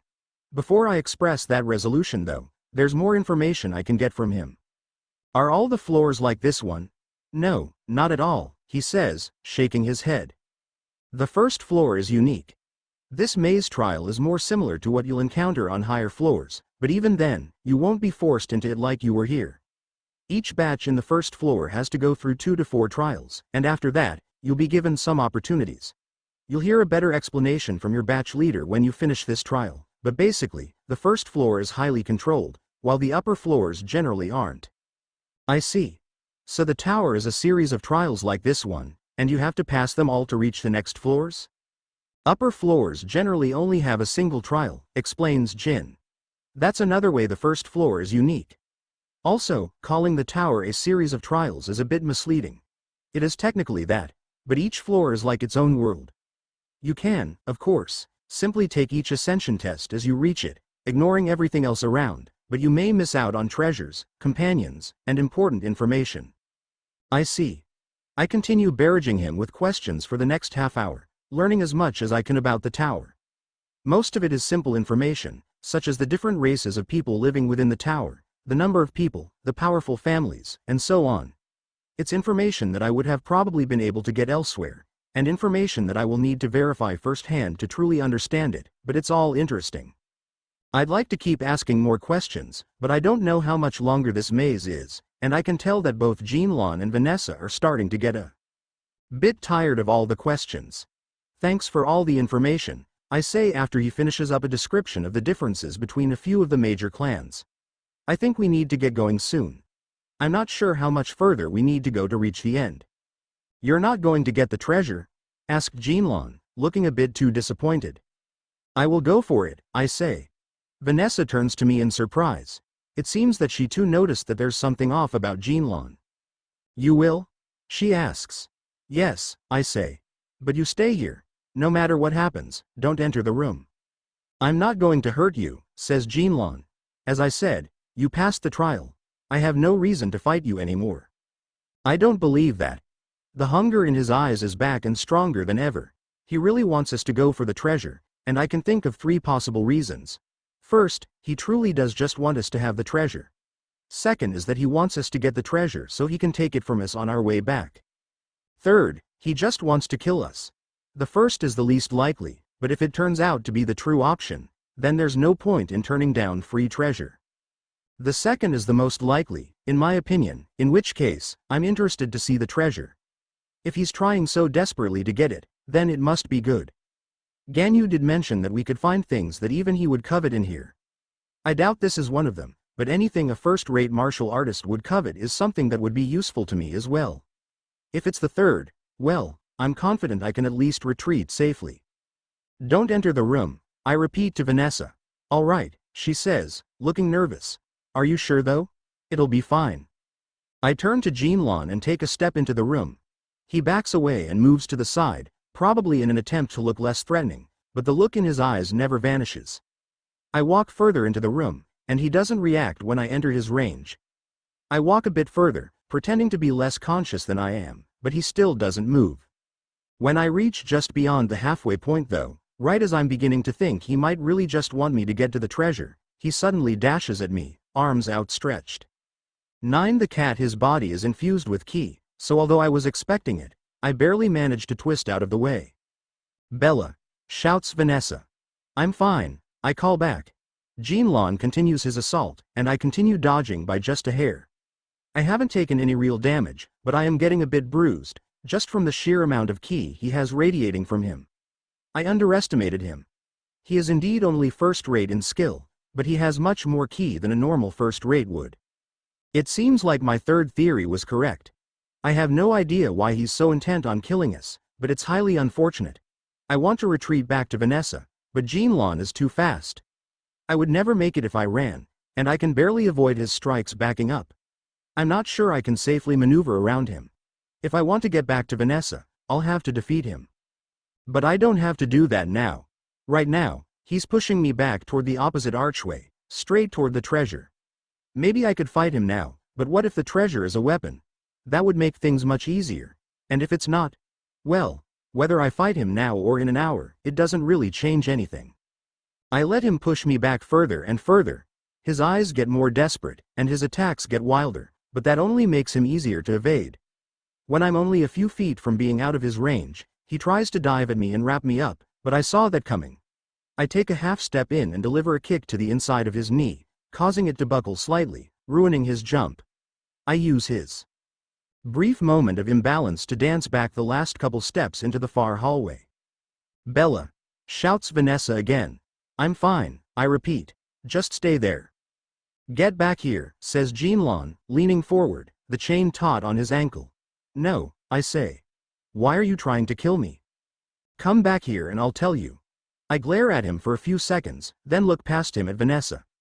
The girl is pale with fright, but her eyes look as clear and observant as ever. Vanessa, I'm going to go grab the treasure, I call. I'll be back in a bit. Whatever you do, don't go into the room. Hey, are you going to be all right? She calls back. I'll be fine, I say. Just stay right there, okay? I take a final look at Jinlong, then turn and walk down the tunnel. Contrary to what I was expecting, he doesn't try to make me stop. Either that means he's given up, or he's confident he can win, even if I get the treasure. Both are good for me, so I just keep walking. There are a few more traps in the tunnel, but all obvious and avoidable, and after only a minute and 2 turns, I come upon a staircase leading up.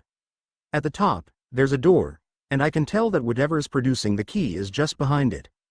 I ascend, and for a moment, I wait, checking for traps.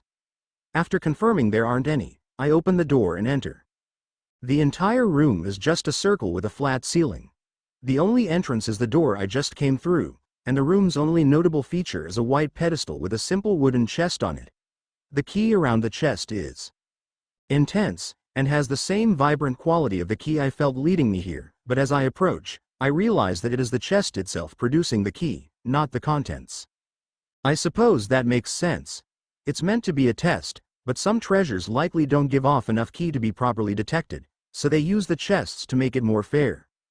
It's a bit disappointing though, since I was hoping for 1,000-year ginseng or something like that based on the key. Maybe I can take the chest with me though. Even if I can't actually find a long-term use for it, something with that much key will be almost indestructible, making it potentially a good tool to use against Jinlong. I still don't quite trust whoever set this up, so I make one last check for traps before opening the chest. There's no lock, and the hinges are well oiled, so it opens easily and without a sound. The contents are not as quiet. Murrah! Before I have time to react, something leaps out of the box, touching my hand. A spark of ki travels up my arm and into my head, and for a brief moment, my vision goes dark. When I can see again, there's a cat nuzzling its head against my still outstretched hand. I leap back and get in a defensive stance. The cat peeks out over the edge of the chest with a confused purr, making me take a step back. That is not a normal cat.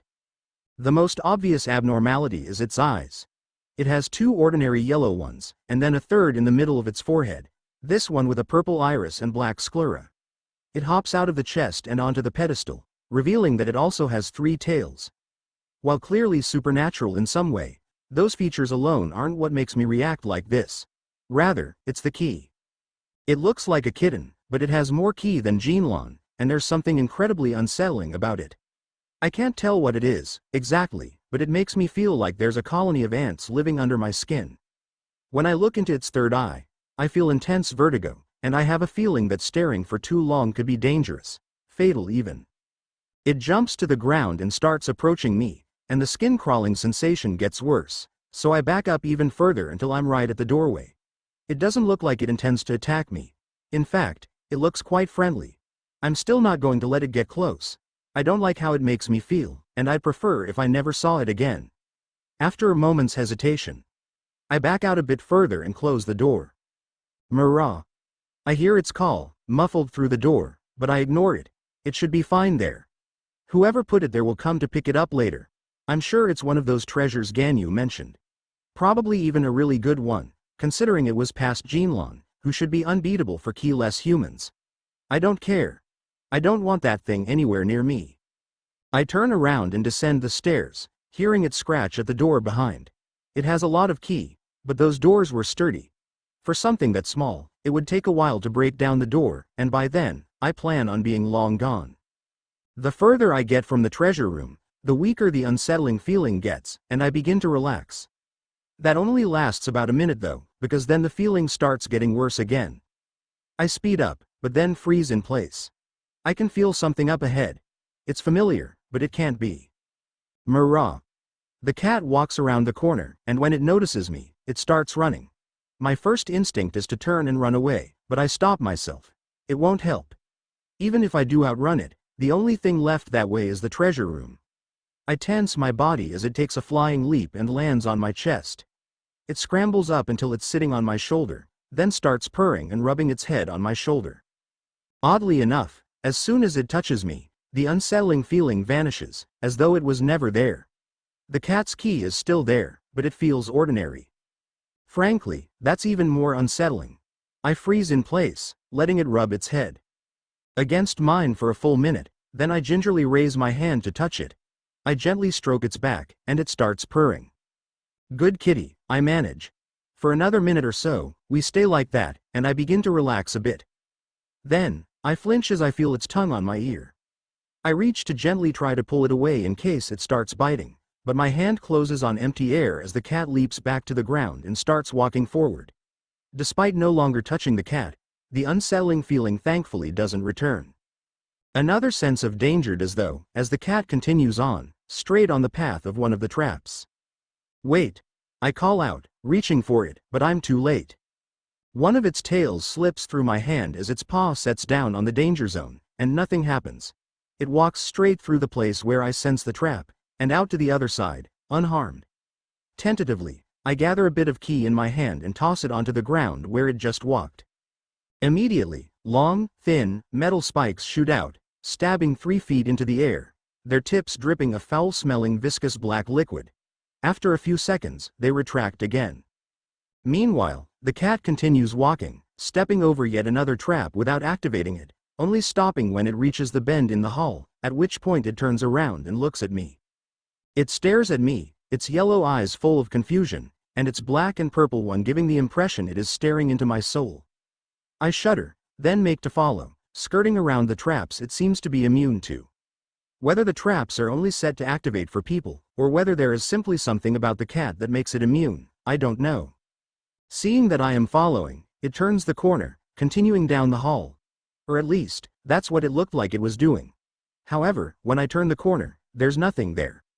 I wait a minute or so for it to reappear behind me or something, but it doesn't. It's like it vanished. I hope it's for good. But I doubt I'll be that lucky. I wouldn't be surprised if I find it waiting for me in the main chamber, sitting atop Jean-Lon and Vanessa's corpses.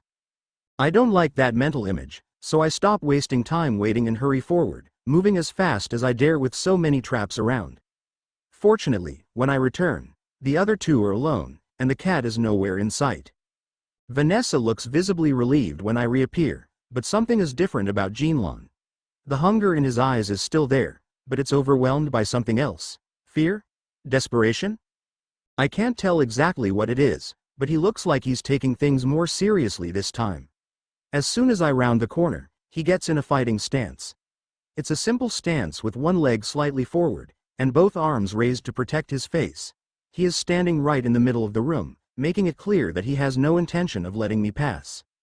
"Why are you doing this?" I ask. "I have to, do you?" "I do. Is there any way I can talk you out of fighting me?" "None." I stare into his eyes, trying to get a read on him. Beneath the hunger, fear, desperation, and whatever else is driving him, I can sense a deep resolve. I have no idea why he's doing this, but it seems he's telling the truth. I sigh and start doing some stretches to warm up my body. This won't be easy. Jean-Lon knew the end was near. He realized this subconsciously when the red-headed woman had dodged his first blow, and as he stood there, waiting for her to return, it only settled deeper in his mind. His opponent this time was not simple. No, a better word would be possible. She was not possible. When she turned to face him after escaping his onslaught, for a moment, all he felt was frustration. Frustration that he had been delayed. Then, he looked into her eyes. Rather than the terror or confusion or betrayal he had come to expect, he was met with intense annoyance. Annoyance, and something else that looked almost like boredom. Like he was an unpleasant, but ultimately harmless bug that had decided to land on her dinner plate. He was reminded of his time back in his hometown in the outer area of the tower. His grandfather, a distant relative of the famed Jin clan, had managed to reach the 20th floor, allowing his descendants to live a somewhat luxurious lifestyle. As the strongest group in their town. That had all changed though when he arrived. Every 10 floors in the tower, there was a huge difficulty spike. They were walls that most were never able to overcome. The one at the 20th floor had stopped Jean-Lon's grandfather, but the man who had ruined their hometown made it all the way to the 50th. Needless to say, the difference in power was immense, and not something the Jin family could hope to overcome. That did not mean they didn't try. When the newcomer set up his own household, using his power and influence to more or less take over the area, the Jins had tried to stop him. Not through violence, of course, but through law. The newcomer made no attempt to hide his bribery and threats, and though no one did anything about him, it was an open secret what kind of man he was. In the end though, it didn't matter. When he stood in the courtroom, the judge spouting nonsense about lack of evidence, Jean-Lon had momentarily made eye contact with the man, and realized the truth. The man was never for a moment concerned. The Jins were nothing more than a small prick in his finger. A minor annoyance to be brushed aside. The woman in front of him gave the same impression. She lacked ohm. Her body was weak. She had clearly been exerting herself before, based on how she was covered in blood. And yet, she did not doubt her victory. Her choice to go for the treasure was not one born of greed, but rather of absolute confidence. Jinlong cursed his fate, but deep down, he accepted it. He knew he deserved it. In his desperation to achieve the power he needed to climb the tower and rescue his family and reclaim his homeland, he did something he shouldn't have. He immediately regretted it, and not just because he was arrested, but it was too late. Far, far too late. No amount of regret could bring back the dead. Shortly after his arrest, he was sentenced to death himself. He managed to get the sentence commuted to community service on the first floor, but he was only delaying the inevitable. He was tasked with being a monster in the labyrinth trial, and his sentence would only be served when he failed 1,000 aspirants in a row. The moment his streak was broken, his commuted death sentence would be carried out. He was a dead man walking. His only hope was to kill the woman. By all metrics, that shouldn't have been an issue. No one from an OM-less planet should have been. But of course, he had to run into the one to whom the rules didn't seem to apply. The one whose existence seemed impossible. Still, he would not give up. Not without a fight at least. His despair did not outweigh his determination. He still dreamt of reaching the 50th floor. Even if it took him a century, he would do it, or he would die trying. When the red-headed woman finally reappeared down the tunnel, a chill ran down his spine, but he set his jaw and prepared himself. It was the fight that would determine his fate. A fight for survival. And while he despaired, he did not plan to lose. While I stretch, I keep my eye out for the cat. It still has not reappeared, but I can sense something. It's hidden at the back of my mind, and I half wonder if perhaps I'm just tricking myself into believing it, but I'm sure the cat is around. I thought I would feel better if it's gone, but now I only feel worse. At least when it was on my shoulder, I knew where it was and what it was doing. Regardless, I can't afford to let it distract me. Unlike the chained man, the cat has yet to show any hostility. It may be dangerous, but it's not an immediate threat, and I can't afford to have my mind wandering while I'm fighting. Jinlong watches wordlessly as I swing my arms around, loosening them for the coming battle. This is probably something I should have done for the wolf as well, but it frankly wasn't ever much of a threat. With Jinlong, the risk of death is much greater.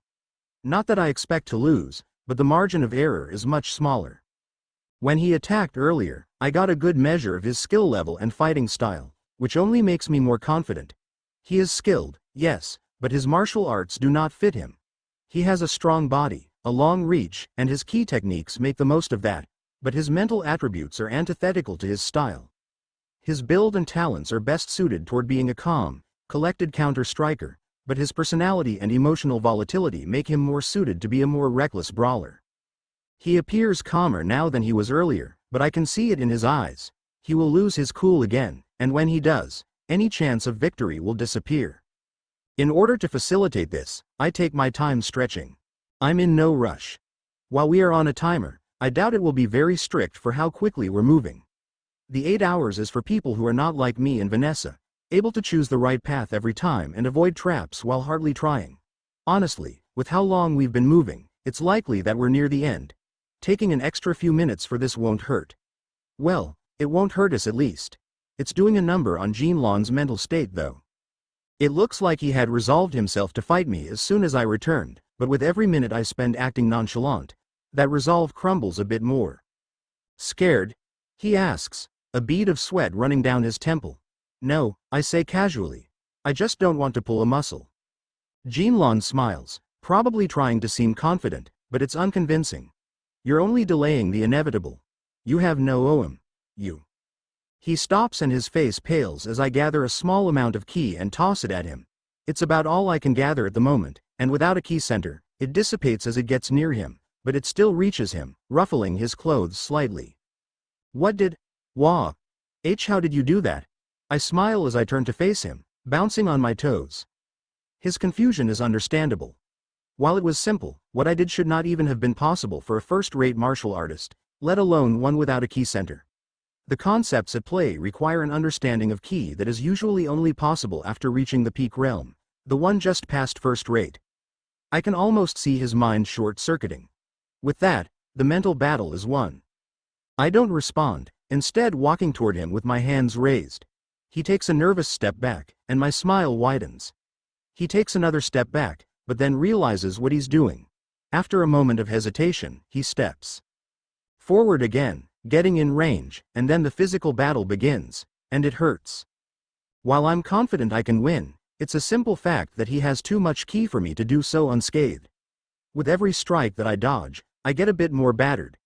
My sweatshirt has a few small tears in it, and beneath, my skin is bruising.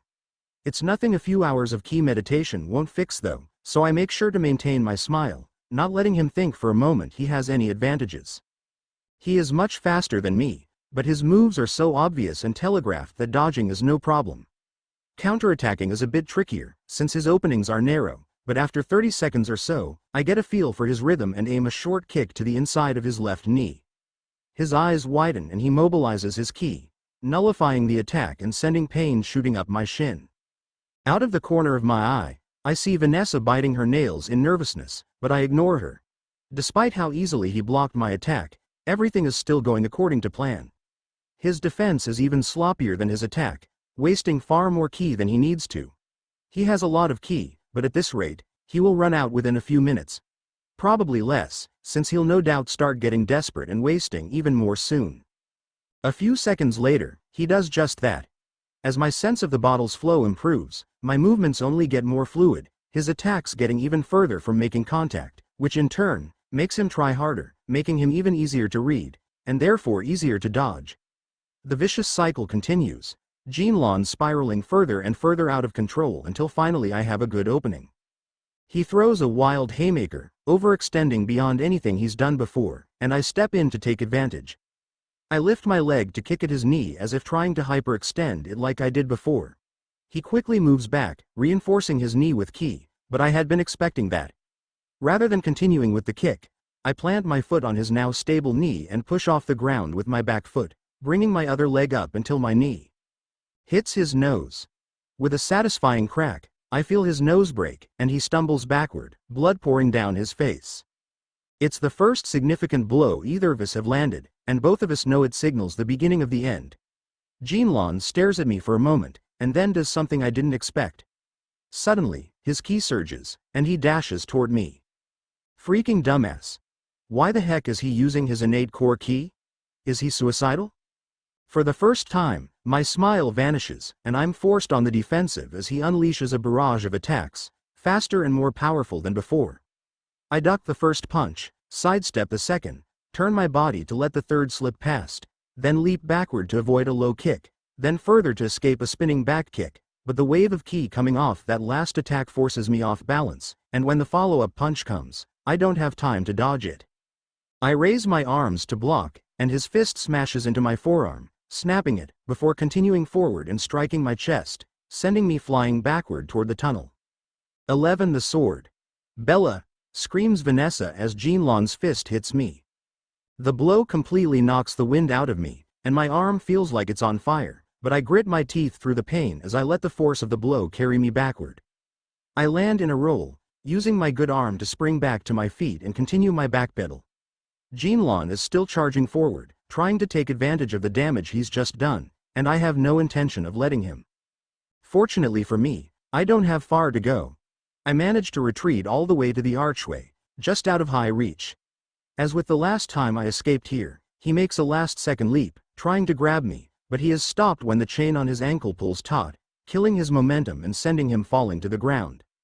I take a slow, shaky breath, my ribs damaged from the blow, but I stand tall as he rises back to his feet. A single tear of blood runs down from his eye, and a trickle escapes his mouth as well. He's burning through his innate core energy trying to kill me, and the effects are showing. Even if he survives, it will take him months to reach a normal state again, and he'll never be able to regain the innate core ki he lost. Why? I rasp. He doesn't respond, instead straining hard against his shackles, trying to reach me. I just take another step back. I no longer need to do anything. As soon as he stops using his innate core energy, he will collapse. If he doesn't stop, he'll die. I've already won, but he still struggles. The chain doesn't budge even a millimeter from where it's rooted in the floor, and Jinlon realizes this. Rather than giving up though, he only grows more desperate. Coating his hand in a dense layer of ki, he raises it, then brings it down on his own ankle, leaving a deep gash. I waste no time backing up even further, all the way to the first trap in the tunnel behind as he continues hacking at his ankle until the foot is entirely severed. Why are you going this far? I want to ask, but I know he won't answer. At first, I thought he was merely psychotic. A sadistic killer left here as a test for those new to the tower. But this goes far beyond mere bloodthirst or sadism. It's pure, utter desperation. To him, this fight is life and death, and he's willing to go as far as permanently crippling himself just to kill me. I won't let it happen, of course, but I wish I could know what made him so desperate. He limps toward me, walking on his stump as if it doesn't bother him, so I retreat further, dodging around the trap. It turns out that I have no need though. He takes one step further, then collapses to the ground. He tries to drag himself closer, but he's running on fumes. I can hardly feel the key inside him anymore. He raises his head to me, bloody tears streaming down his face, then something in his eyes gives out. He makes eye contact for a moment longer, and then, rather than dragging himself closer, he uses what looks to be the last of his strength to roll over so that he's facing the ceiling. His breathing turns shallow, and his eyes lose focus, but the tears don't stop. I'm sorry, he says. I don't reply. I'm so sorry. I'm 90 sure he's not talking to me. I watch for another minute as his breaths get weaker and weaker until they finally stop. When I'm sure he's dead, I look down at my arm. It looks bad. And it hurts like heck, but it's a clean break. I can still wiggle my fingers. It will heal well, especially once I get my key center formed. I just need to set it right now. If there are any more trials, I can't be doing them with my arm like this. Bella, shouts Vanessa. I'm fine. I try to call back, but my voice is weak. I trudge forward, every step painful on my ribs. I don't think any are broken, but they're definitely bruised, and I probably have a bit of internal damage from the key. Again, nothing that won't heal with a bit of targeted meditation, but I need to actually have time to meditate to fix it. As I pass by Jinlong's bloody corpse though, I hear a sound that makes me freeze in my tracks. Murrah. I turn slowly to see the cat stalking out of the tunnel. It looks as friendly as ever, but this time, rather than walking up to me, it stops by the corpse. It opens its mouth, and a spike of pain hits my head as reality seems to break. A split second later, the pain is gone, and so is the body. Murrah, says the cat happily, walking up and rubbing its body against my leg. What the freaking did you just do? I ask the cat. It doesn't respond. Honestly, I would have been more comfortable with this thing if it did. Vanessa looks as shocked as me, and for almost a full minute, the only one moving is the cat. Then, a wave of pain from my arm hits me, and I realize that we don't have time to waste worrying about the cat. It seems friendly for now, and if it wasn't, I doubt there's anything we could do about it. Not in my current state, at least. Vanessa, I say, continuing forward, I need you to help me set the bones in my arm. Why your arm? What was? Don't worry about it, I say. We need to finish this maze. Help me set the bones. She stutters for a bit longer before gathering herself and nodding. I gingerly take off my hoodie, then bundle up a second and shove it in my mouth. Setting the bone makes my vision black out, and I bite down so hard on the hoodie that my jaw hurts, but less than a minute later, it's done. It's a good thing we're both med students. Setting it on my own would have been difficult, and walking someone untrained through it even more so. The whole time, the cat just sits nearby, watching curiously. When we're done, it walks back up to me as I'm sitting down, breathing as heavily as I can, and it starts rubbing its head against me. Is that, starts Vanessa. Yes, I say.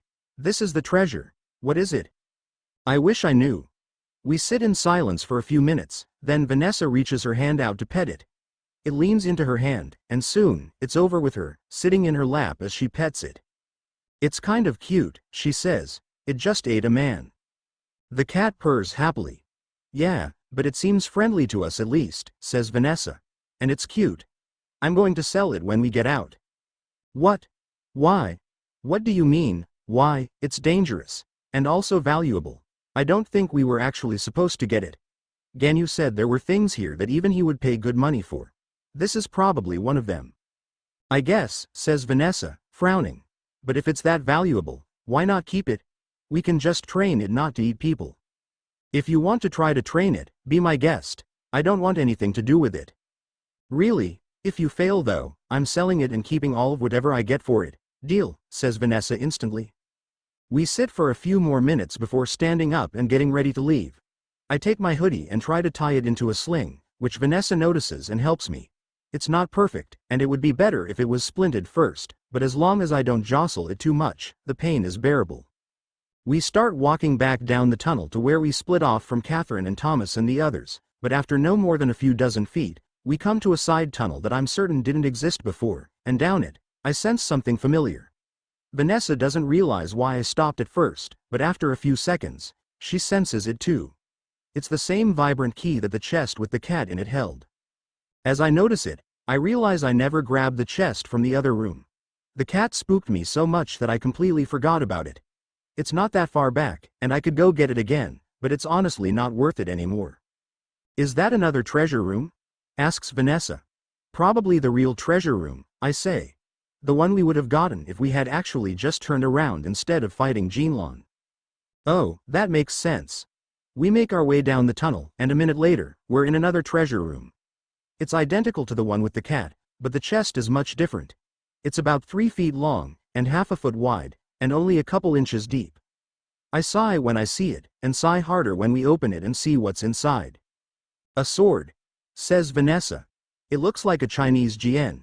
It has a simple handle of leather and steel, while the scabbard is black with swirling red patterns. This would have been useful a couple minutes ago, I mutter.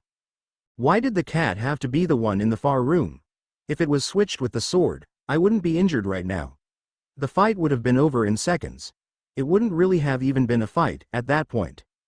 Well, too late for regrets now. I grab the sword with my good hand, feeling the weight. Even in the sheath, it's quite light, which definitely isn't a bad thing. My current body is fairly weak, and a heavy sword would be harder to swing around. I set the tip back down in the box and draw the blade from its sheath, and take a moment to marvel at the craftsmanship. Vanessa seems enamored by it as well, and reaches out to touch the blade, but I pull away. Careful, I say. It's sharp. As she draws her hand back, I do a demonstration swing, cutting through the corner of the stone pedestal with almost no resistance. Vanessa's face pales and she takes a full step back. Sorry, she says meekly. Honestly, I'm a little bit scared as well. I didn't expect it to cut so easily either. I knew the sword was a good one, but I didn't realize how good. The craftsmanship is beyond what would have been possible on Earth. Perhaps if Oyeji lived another century, he could have done it, but that's it. On top of that, I don't recognize the metal. It's too light and too pale to be steel, but it's definitely not aluminum or anything like that either. And the blade doesn't look to have dulled in the slightest after cutting through the stone. As I resheath it, I notice that the interior of the scabbard is lined with the same metal to protect it from the blade. It's a very well-made sword, and one that will probably serve me for a while. I don't have a good frame of reference for how difficult each floor is, and I know the sword will probably prove inadequate eventually, but for now at least, I don't need to worry about finding a weapon. Let's finish this maze, I say, lifting the sword up and resting it on my shoulder. I want a bit of time to rest. Okay, says Vanessa. Her eyes linger on the sword as she too turns to leave. She's a bit apprehensive, but I can also tell she's interested in it. Understandable, but if she wants a sword like this, she's going to need to find it herself. I defeated Jinlong, not her. This sword is mine.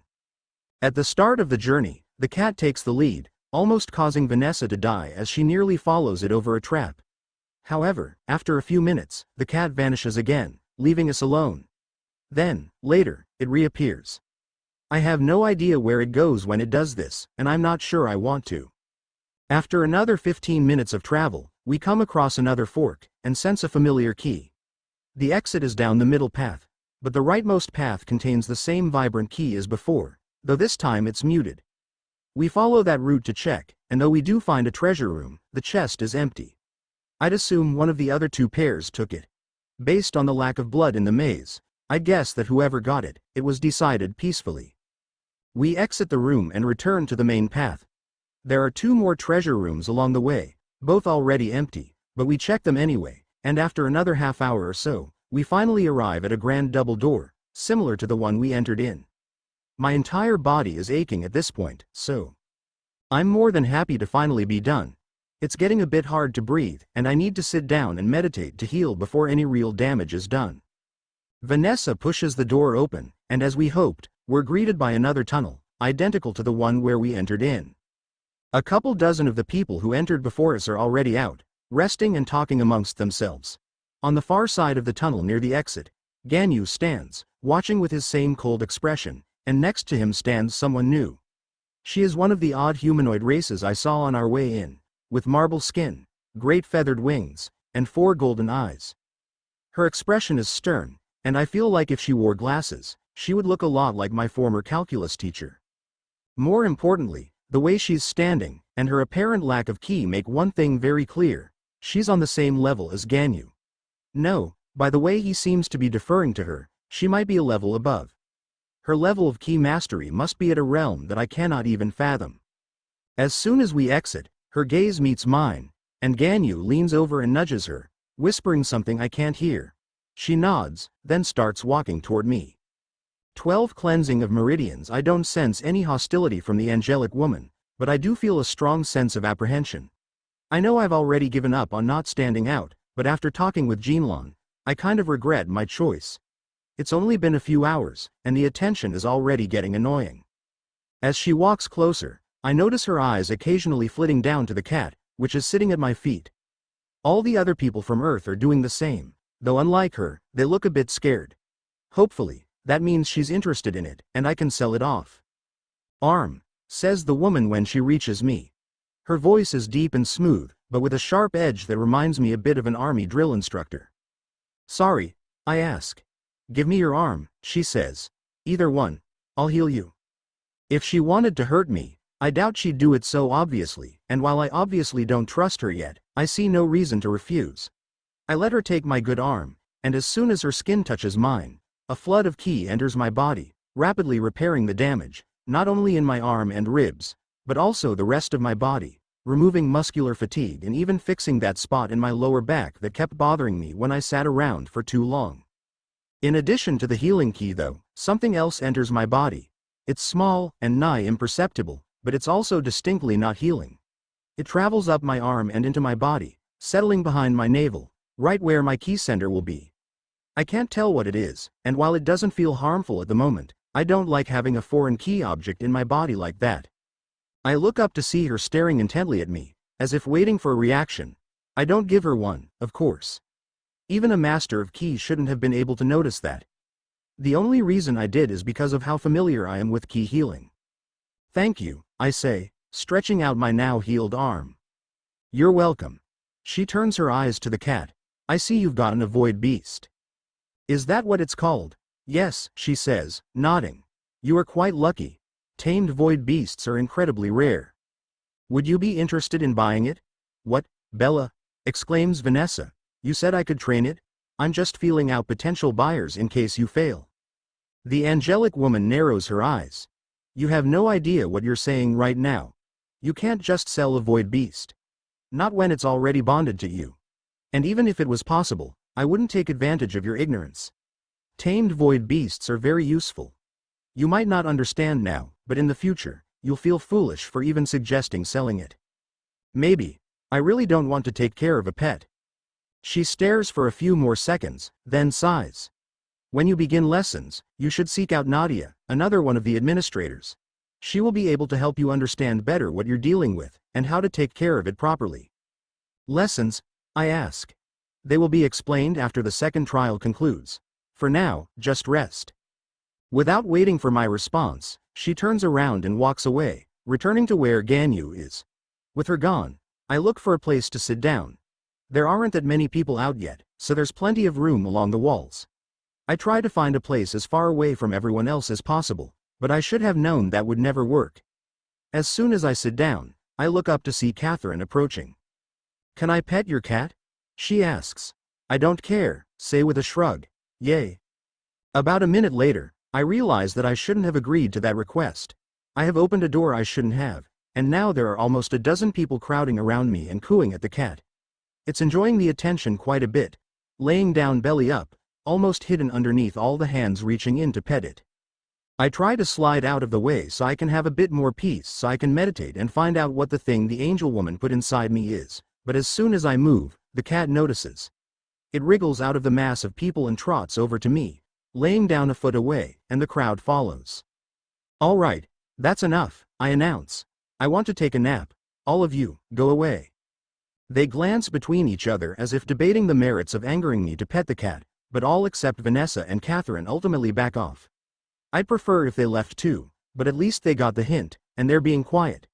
I do one final scan to make sure that no one else is going to bother me, then I close my eyes and start meditating. Slowly, too slowly, I shut off my other senses, focusing only on my key. It's been so long that I'm a bit rusty, and it takes me a few minutes, but soon, my awareness shrinks to just my body. I concentrate on my heartbeat and my breathing. The way the lungs bring in oxygen, delivering it to the heart which pumps it throughout my body. I control my breathing and my heart rate slowly lowers until I have them synchronized. Breathe in 4 beats, breathe out 6. Normally, this is the time when I would start absorbing ki, but that would only muddy the waters right now, so instead, I look closer at my non-existent core. The ki construct that the winged woman injected into me is sitting there, inert. It's about the size of a grain of sand, and it seems to be perfectly spherical, and as far as I can tell, it's just a dense collection of pure ki. My best guess about its purpose is it's there as sort of a tracker of some kind. Even without doing anything else, having a piece of ki inside me will allow her to sense my location more easily. Needless to say, I am not a fan of this. I can't get rid of it right now without my own ki center, but I will later. In fact, I can probably turn this against her. Well, perhaps not against her, but I can at least turn it to my own benefit. That will have to come later though. Now that I've roughly determined what it is, I can move on to other things, like actually forming my ki center. Ordinarily, it takes about a year for new practitioners to form a ki center. For prodigies, that time is cut down to as short as a month. For me, it would take about 2 weeks. Maybe even faster. However, here in the tower, where the ki is denser than it ever was on Earth, I think I could do it in less than a week. 3 days if I got to spend them all alone focusing on nothing but cultivation. Unfortunately, I don't have 3 days. I barely have more than 3 hours. That's enough to get a solid start though. I can at least cleanse my meridians. I take a moment to recenter my mind, and then focus on the ki in the air around me. I take in just a bit at first, letting it enter through my nostrils and flow through my body. With every breath, I increase my intake, letting it mix with the oxygen and spread throughout my body. I can't help but smile as the familiar warmth flows through my veins. It's been millennia since I felt it. After a few minutes, I start to notice a minor problem. The first step in cultivation is to use ki to cleanse the meridians of their impurities, but I have far more impurities than I should. I thought I kept fairly healthy on Earth, but I guess letting myself indulge in junk food, as a treat, wasn't really a good idea. Then again, how could I have known I would get to cultivate in this life? The high amount of ki around helps a lot here though. Usually, it wouldn't be the best strategy, since it risks damaging the meridians, but I have good enough control that I can just brute force it. Each time I breathe, I force more ki into the meridians, using the buildup of pressure to clear out the impurities. It's not pretty, and it's not the correct method, but it gets the job done much faster. Even so, I spend the entire remainder of my time waiting for the second trial to finish simply cleansing my veins, and I still don't fully finish. I still have probably another hour of cleansing to do before I'm ready to move on to the next stage. I stop the process when someone pokes my shoulder, and I look up to see who it is. It's Vanessa, and she's holding her breath. There's no one else within 10 feet of me. Even the kitten seems to be avoiding me. Whoops. I completely forgot what cleansing the veins did externally. I was so focused on the flow of the ki, I didn't even notice it happening. All those impurities had to go somewhere, and that somewhere was out my pores and into my clothes. Back on Earth, we always did this outdoors and while wearing cheap rags for this exact reason, and it's been so long that it never crossed my mind. Well, no point crying over spilled milk. And I'm already nose blind to it, so really, it's everyone else's problem. On the bright side, people will be less likely to bother me now. Even better, the cat doesn't want to touch me. It's sitting in Vanessa's arms, eyeing me with a look of betrayal. I guess Ganyu or the angel woman must have said something while I was meditating, because everyone else is starting to stand up and look toward them. I notice that there are more people than before, but not much. It seems that the vast majority of people who passed this trial did it quickly, and those who took longer didn't fare too well. There were about 80 when Vanessa and I emerged, and there can't be more than 120 now. That's actually a lot more than I thought there would be. This was a trial to test our key sense, and a nearly 2/3 pass rate given that is actually quite astounding. In the past, if 2/3 of applicants to a martial arts sect proved to be this key sensitive, it would be considered the miracle of the century. "My name is Organa," says the angel woman. "I'd like to start off by saying, congratulations on passing the second trial. From now on, you are all climbers," she continues. "You have proven yourselves worthy of the opportunity. For the next 4 years, you will not be forced to enter any trials like the ones you just went through." The entire group breathes a collective sigh of relief. "Do not relax," Organa shouts, bringing them all back to attention. "If anything, you should begin working harder. You are on the first floor of the tower, known better as the floor of fate. What happens here will shape the nature of your climb. If you neglect yourself here, you will find yourself lacking as you move on. During your time on the floor of fate, you will be granted comfortable accommodations and all your biological needs will be met. You will not want for anything. However, these accommodations only last up to 4 years. Once your 4 years are up, you must either take an ascension test, or be banished to the outlands, at which point you will become a stray. Strays may be hunted by climbers for sizable bounties." A few people shuffle nervously at that information. "I will now tell you about the 4 types of opportunities granted to all residents of the first floor. 13. The dorms. The first opportunity is the ascension test," says Organa. "Ascension tests occur every 12 weeks, and you must have stayed on the floor for at least 9 weeks to qualify to participate. The next test is in 3 weeks. The ascension test is generally somewhat similar to the labyrinth trial that you just took but many times more dangerous. The second opportunity is lessons. There are thousands of administrators such as Ganyu or myself living on this floor for the sole purpose of giving lessons. I strongly recommend that you attend as many lessons as possible. The knowledge you bring from your world will not help you MCH here. You can find a full list of all available lessons in the Hall of Learning, whose location you will learn later. The third opportunity is quests. You will travel to the outlands to hunt beasts and strays, or to seek out rare materials for medicine and crafting. The quests can help you gain combat and survival experience, and if you're lucky, you may find rare items. Details on specific quests can be found in the quest hall, which we will pass by momentarily. You will also be taken on a starter quest in 4 weeks' time, so be prepared. The final opportunity is the tournament. Every 12 weeks, offset by 6 weeks from the ascension test, the tournament is held. You must have stayed on the floor of fate for at least 9 weeks to qualify for entry. The tournament is an opportunity to prove your strength and compatibility directly in front of all. If you win, you will be granted a treasure of your choice, and immediate admittance to the second floor. Do not take the tournament lightly though. It is open to the entire floor of fate, except the administrators. This includes you outsiders, the native-born of the tower, and even strays, if they can survive long enough to reach the entrance. Now, follow me, and I will guide you to your batch's dormitory. It's nighttime now, I think. The sky or roof or whatever is dark and covered in stars now, at least. I'm not sure how that works, since we're supposed to be in a tower, but whatever. It looks like night and it feels like night, so it's night. We seem to be in an area full of lecture halls rather than dorms, but I can still feel hundreds of eyes watching us. Watching me, specifically, since the others are all giving me such a wide berth. They probably think it's because the rest are scared of me. That's probably at least partially true, but more realistically, it's because right now, I smell. Our destination seems to be the complete opposite side of the campus. We walk between dozens of large, but mostly empty buildings until we reach another more residential section, and finally arrive at an empty residence hall.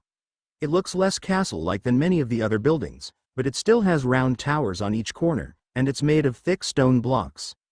Giant golden birds with wings spread sit on either end of the tall, pointed roof.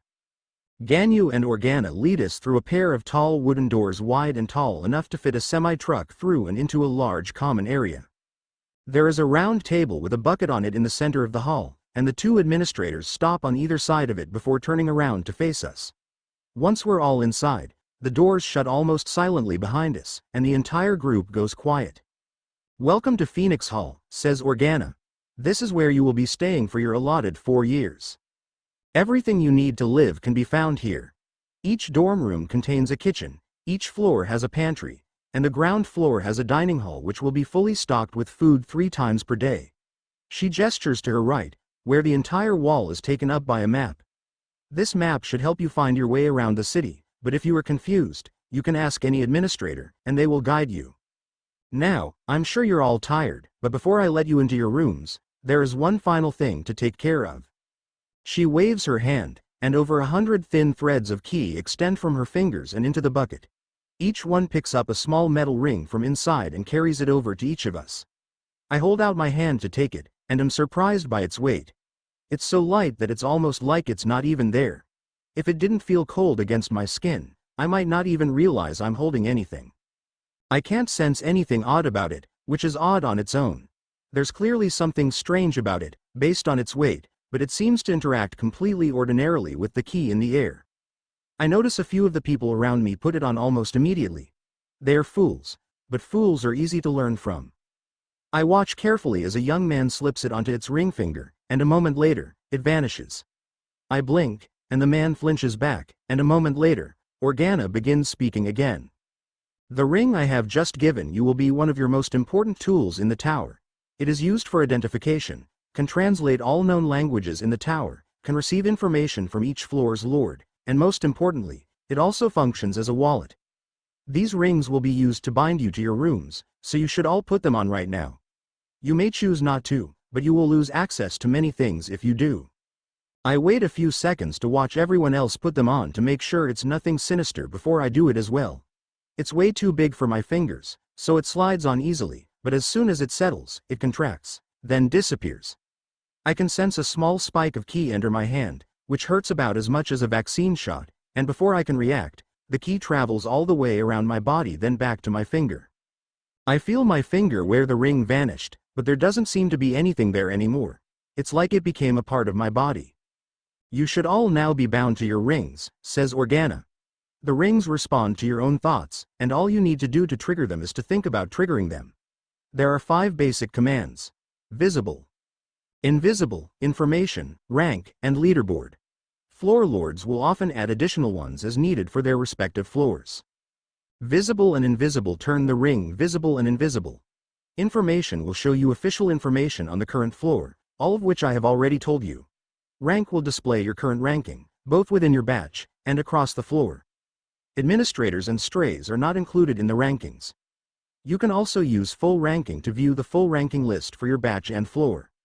No one knows the exact criteria for ranking, but we do know that it is largely based on performance. Those who perform better will rise in the rankings. Those who do not will fall. Attending lessons, participating in hunts, and doing well in the tournament will raise your ranking. Improving your strength will also improve your rank. If you wish to be anonymous on the rankings, you may choose to do so, but you need to go to the floor's Hall of Records if you want to change how it appears. You can choose any name, though I would recommend against anything offensive. It's not against the rules, but you will be targeted for it. I'm definitely changing my name. I've already given up on laying low, but that doesn't mean I want my name out there. I'll be creating a public persona that I can use for official business, and I'll keep my real name private. It will let me move around more comfortably. As I mentioned, these rings are also your wallets. Since you came from outside the tower, you have been provided with a starting balance of 10,000 tower credits, which is the standard currency. This is not a small amount, but it is not large either. It should allow you to purchase a few useful items. To purchase something, simply think the amount you want to transfer, think the command, transfer, and touch the recipient of the funds. Usually, this is done with a simple handshake. You can also check your balance with the balance command. I'll give you a few minutes to explore the ring's functions. I test each command as she explains them, finding them fairly simple. The information is exactly what she explained earlier, almost verbatim. My own ranking is pretty much what I expected. I'm first in our batch, and I have no idea what my overall ranking means. It's around 40,000, which is probably pretty good, since Ganyu said there were 10 million on the floor. I doubt anyone is watching the 40,000 ranks for interesting newcomers, so I should be safe. Unless everyone can see the batch rankings, that is. Regardless, I should go change my name on the leaderboard as soon as PS Cybele. I turn my attention to the rest of the batch rankings and find a few interesting surprises. After me at the top, there are 2 names I don't recognize, then Catherine. I figured she would be ranked high, but I didn't realize how heavily the labyrinth section would be weighted. Vanessa is ranked high as well, and neither of them did much in the first trial. It also explains why Thomas is ranked in the bottom half, since he didn't seem to be doing much navigating himself, instead letting his partner handle it for him. "You're ranked first," whispers Vanessa excitedly from a few feet away. "I know." "Kat's ranked 4th. I know. I'm ranked 17th. I know." "That's so cool." The rest of the group chatters a bit amongst themselves, comparing ranks, but it cuts off when Organa clears her throat again. "Your rooms are determined by your current batch rank. There is no difference between each room, but they are numbered, and will only open for the ones to whom they belong. Ganyu will be your dorm's advisor, and your homeroom teacher. I am the chief advisor overseeing this sector of the dorms. If you have any questions, you may ask either of us. Tomorrow morning, Ganyu's first lesson will take place right here, 2 hours after sunrise. Until then, you are free. Wash yourselves, sleep, eat, explore, or do whatever else you'd like. Do keep in mind though that murder, theft, rape, assault, and any other crimes you can think of are prohibited, if you get caught, that is. And I must remind you that while your next 4 weeks will be quite peaceful, that is not how the tower will be. You will need to fight and risk your life, or you will have no hope of ever reaching beyond this floor. Remember that your starter quest will take place at the end of these 4 weeks, and if you are lazy with your training, you will be in for a rude awakening. You will be competing against other batches. Casualties are expected. Performing well will earn you rewards. Poor performance will have consequences." With that ominous ending, she turns and walks away. From the common area, there are hallways branching off to either side, each full of rooms. A few of them are labeled as things like dining hall and kitchen, but unfortunately for me, all the residential rooms are numbered in the high 100s, meaning that my room is probably on the top floor. Why is the reward for good performance stairs? I don't hate them that much, but I feel like a better reward would be less work to do, not more. I sigh and start my journey up the stairs at the end of one of the hallways, climbing 4 flights before they end and I reach the single-digit rooms. It looks like all the floors are roughly the same, with a common area in the center and rooms lining the halls on either side. I'm not particularly looking forward to living here. The rooms are solo, at least, but they're so close together, I can't imagine the noise levels will be pleasant. It reminds me a bit of the freshman dorms, and those were bad enough, even without key involved. My room is right on the end of the hallway by the stairs at least, so whatever commotion happens will disturb me less than it will disturb those in the closer rooms. When I stop at my door, Vanessa stops with me, still holding the 3-eyed cat. It's sitting calmly in her arms right now, but it has its eyes glued to me, and I doubt it will let Vanessa take it too far away from me. Still, it can't hurt to try. "Why don't you take care of it for now?" I say to her. "But it's yours," she says, frowning, and holding it out. "You said you'd train it though, so take it with you." "I don't think it will let me. Ms. Organa said it was bound to you. Try anyway." Unfortunately, as soon as she takes a single step away, it starts squirming, and after 2 steps, it starts squealing and scratching. She quickly rushes back to me, but it doesn't stop struggling until she lets it go and it lands on the ground. It doesn't get close enough to touch me, but it stands on the other side of me from Vanessa, watching the other girl warily. "See?" she says. "Damn it, what are you going to name it?" "Cat," I say after thinking about it for a second. "No," she exclaims. "You can't name it Cat." "Why not? It's a cat. Its name will be Cat."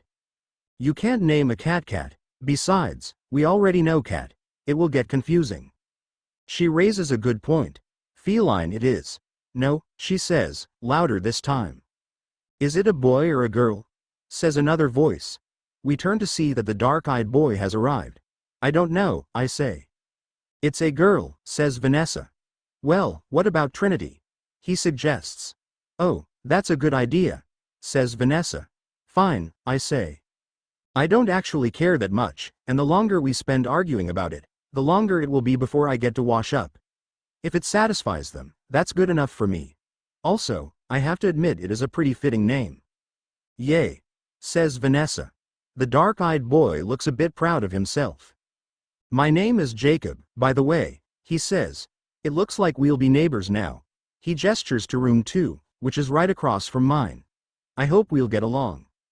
"Sure," I reply. "I'm going to take a bath." Without waiting for a response, I turn back to my door and grab the handle. It seems to react to the key of my ring, and turns, letting me push the door open. It moves just as smoothly and noiselessly as the dorm's main doors did. "Bye, Bella," says Vanessa behind me. "Bye, Trinity." "See you, La," says Jacob, his voice cutting off as my door closes. 14 cultivation time. The room itself is like a simple one-bedroom apartment. Immediately inside is a small kitchen, or at least what looks like a kitchen, with a small table and 4 chairs, and there's another door on the far side. The counters are made of polished gray stone, and there's a sink and what looks like a gas stove. I can sense key within, rather than gas, and the sink seems to be powered by key as well, but the effect is probably the same. It's much more modern than I was expecting. Through the door on the far side is the bedroom. The bed is even bigger than king-sized, and the sheets look incredibly soft, but I have to restrain myself from jumping straight onto them. My clothes are already ruined. I can't ruin my sheets too. The entire wall of the bedroom is a section of sliding doors, leading to a large closet. I peek inside to see that there are some robes inside, then turn to the opposite side where there's a door that hopefully leads to a bathroom. The kitten explores a bit on its own, but always turns to follow me when I move. It reaches the bathroom door before I do. I push the door open, and the kitten immediately darts inside before I can stop it. I consider grabbing it and tossing it out and locking myself inside, but that seems a bit risky. Based on how attached it's been to me so far, it probably wouldn't be happy, and it has enough key that it might be able to break through the door. I'll just leave the bathroom door open and hope it loses interest and goes away without bothering me. The bathroom is similar to the kitchen in its modernity. There's a vanity right in front of the door with the same gray stone counter and another sink with a mirror hanging over it. On the right, there's a large bathtub, almost the size of a hot tub, and above it, there's a wide stone spout where I assume the water comes from. The kitten runs forward to explore the tub while I stop for a moment to look at myself in the mirror. I am filthy. On top of the impurities being excreted through my pores, I also have black blood splattered all over from my fight with the wolf, including a bit on my cheek that I failed to fully wipe off. Only my bright ginger hair looks clean, and even then, it's still all tangled and messy. I let it grow a little bit too long because I was too lazy to get it cut, so it was hanging down to my waist, and got some gras tangled in it when I was sitting down in the first trial. I strip off my clothes, trudge over to the tub, and step inside.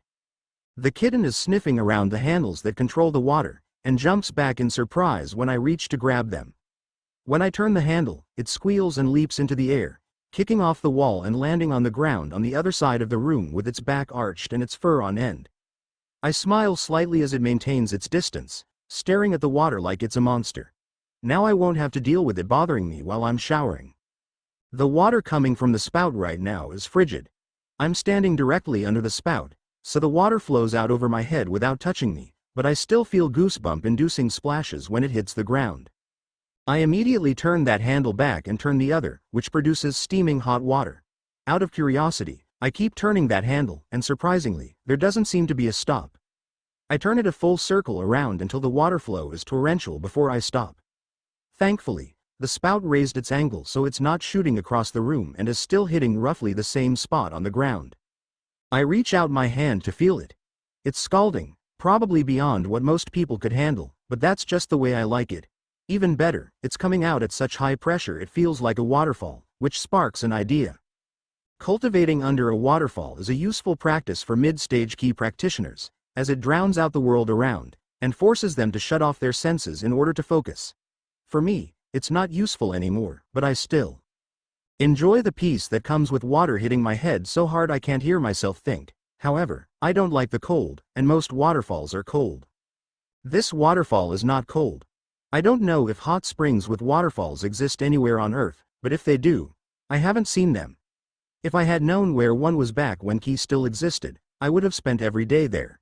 And this shower is just as effective. I take another step forward, letting my arm pass through the torrent. Because of how high the water pressure is, I don't even need to scrub, and the blood and filth is already being washed away. I go forward until my entire body is underneath, letting the water scrub me clean, then reach for a bar of soap that rests on a ledge on the side of the tub. The whole time, the kitten never approaches closer.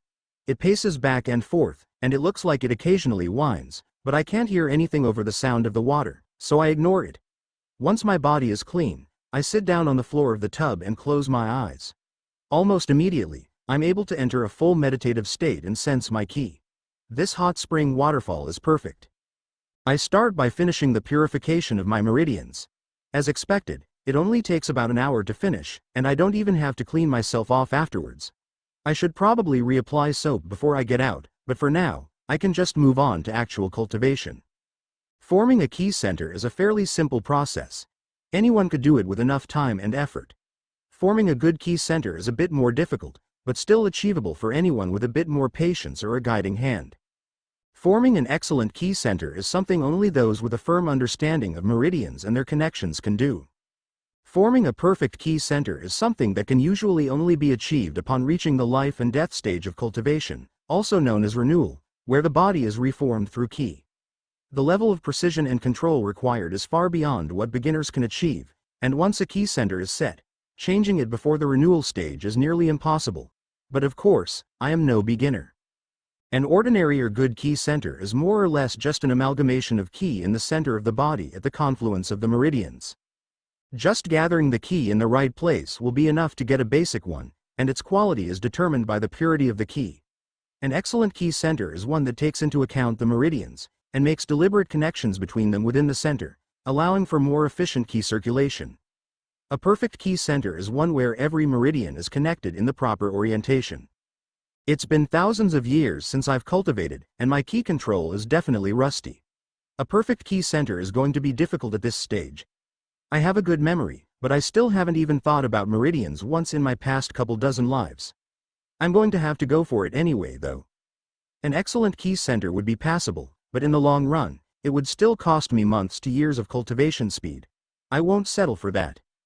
I focus my attention right behind my navel and start tracing the meridians and their connections. It's not an easy process.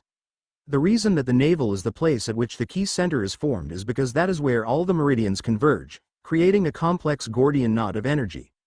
The standard approach for beginners creating their ki centers is to just merge them all together into one ball of dense ki which supplies the meridians. This approach isn't necessarily wrong, and it doesn't cause any problems for the practitioner, but a more delicate approach is still preferable. Once I've traced each one and have a better picture of how they all connect, I get to the real work. I gather the ki flowing through my body, and start forming a shell around the meridian knot. It takes time, since I need to gather all the ki externally, but since it's just a thin shell, it's only a few minutes before it's ready. Next, I do the same for each and every meridian. This part takes much longer, and is much more mentally taxing. It's hard to tell exactly how much I'm sweating, but I periodically make sure I look up and open my mouth to drink some water to keep myself hydrated before moving on.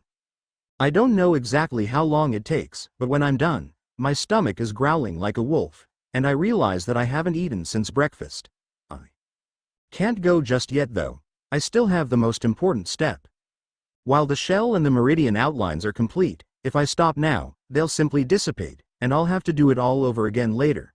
It will be faster, since I've already done it once now, but I'd rather at least stabilize it right now before I eat so that I can come back and finish afterward. Normally, the stabilization would take another 6 hours or so, but I have a way to get around that. Or, more accurately, Organa has given me a way around that. The ki construct she gave me is tiny, but it's very dense. If I can dissolve that into my own meridians, I should be able to get enough to solidify my foundation. Depending on exactly how dense it is, I might even be able to shave days off the ki center formation process. I take a few deep breaths to ready myself, then reach my consciousness inward to touch upon the minute construct. I poke it gently to make sure there's nothing in it to protect against tampering, then I wrap it in my own ki and start trying to dismantle it. About a millisecond later, I realize that I have made a mistake. Whether I underestimated Organa or overestimated myself, I'm not sure, but the result is the same. That thing was way denser than I thought it would be, and there is now a huge amount of foreign ki running rampant through my body. 15 perfect ki center. I knew that ki got denser as one advanced in cultivation, and I figured that Organa's would have been far denser than anything that had ever existed on Earth, but I still underestimated it. That tiny speck held enough ki to fill my entire budding core 20 times over. If I don't get it under control, it will cripple me. I'd be able to recover eventually. but it would set me back years, and my meridians would be fragile until I could reform them when I reach the renewal stage. That's obviously not an option. The first thing I do is widen my meridians as much as possible, and try to open myself up, allowing the surge of qi to escape out my pores. That relieves a good portion of the pressure, but the speck is far from empty, and the qi is only expanding faster. I think I might be able to weather it if I just focus on keeping my meridians intact while the qi runs its course. They would still be damaged a bit, but it would be damage I could heal in a few months at most. There's another option though. Crisis is always followed by opportunity, and here, I have an opportunity to use the excess qi to help form my own qi center.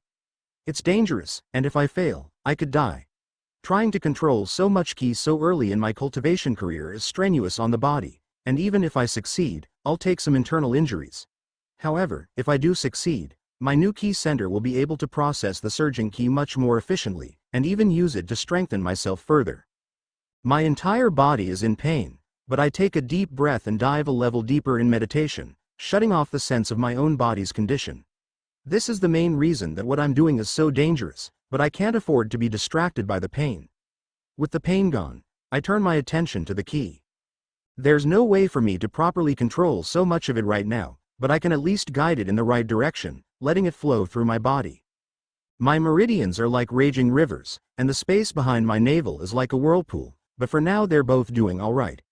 That won't last long as the flow of qi increases, but it's enough that I don't have to worry about them for the next few minutes as I carry out the most crucial step.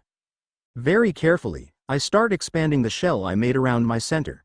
Having a qi center that's too big has some drawbacks, but I don't have a choice, as an ordinary one won't cut it in this scenario. Unlike a damaged qi center, an oversized one isn't technically a detriment, and it's something I can fix in a couple weeks if I decide I don't like it. I use Organa's qi to thicken the shell as it expands. A few times, it punches a hole through, but I patch it up within seconds. Once the shell is large enough that I believe it can hold what I needed to, I move on to the next step, filling it up. Usually, I would have preferred to let ambient qi flowing through the meridians do this part over time, but I don't have a choice here. If I try to direct that qi, my core will shatter. Instead, I leave that qi alone, and instead siphon off a bit from Organa's speck. Even that bit is almost too much, and the shell starts bulging on one side where it hits, but I quickly move to thicken that all, bringing it back to a more uniform sphere. Once that's done, I let myself breathe a sigh of relief. That was the most delicate part. I can't afford to let up my focus, but now at least, everything is in place, and I can simply keep doing maintenance. If I can just keep my core and meridians intact for long enough, the qi center will be formed without issue. That's easier said than done though. With every passing minute, the flow from the speck increases, and it doesn't feel like it's close to running out yet. It takes every ounce of concentration to maintain the balance between what's flowing into my meridians and what's flowing into my core, and even so, after what feels like an hour things start to go wrong. Snap! A meridian in my forearm bursts. I rush to patch up the hole, and as soon as I stop the leak, another bursts in my thigh. Before I can even finish that, another in my other arm bursts, and soon, I'm stuck in a nigh infinite loop of patching up burst meridians. This is definitely not good, and it will take me at least a month or two to recover from the damage, but it's still manageable. I can feel that the speck will run dry soon, so I only need to hold out for a little. Boom! The worst breach yet occurs, right on my qi center. I quickly let go of all the other holes I was plugging and set to fixing this one. It's much more difficult, and I have to completely cut off the flow to the center in order to be able to work on it in peace. That means increasing the flow to my meridians, which makes them burst even more, but I have no choice but to ignore it until this is fixed. It takes a full minute before I'm confident in letting the flow return, and by then, more than 20 meridians are leaking profusely, some on the verge of entirely tearing apart. I work on the worst ones first, getting them out of the danger zones before moving on to the ones that worsened while I did that. For about 10 minutes, I play the most tense game of whack-a-mole of all time until finally, the flow begins to abate. I redouble my efforts as the qi in my body calms down, finally taking a chance to fix the holes for good. The speck empties fully, but I spend another hour in deep meditation repairing my meridians before they finally reach a state that I can afford to take a break. When I do, I immediately regret it. As soon as I exit the deep meditation and allow the pain to reach my mind, I let out an involuntary scream as my back arches and I fall backward. My body is not in good shape. There's no permanent damage, but every single muscle in my body feels like it was worked non-stop for hours. I lay on the ground, unmoving and in so much pain I can barely think as the water continues to pound my prone form.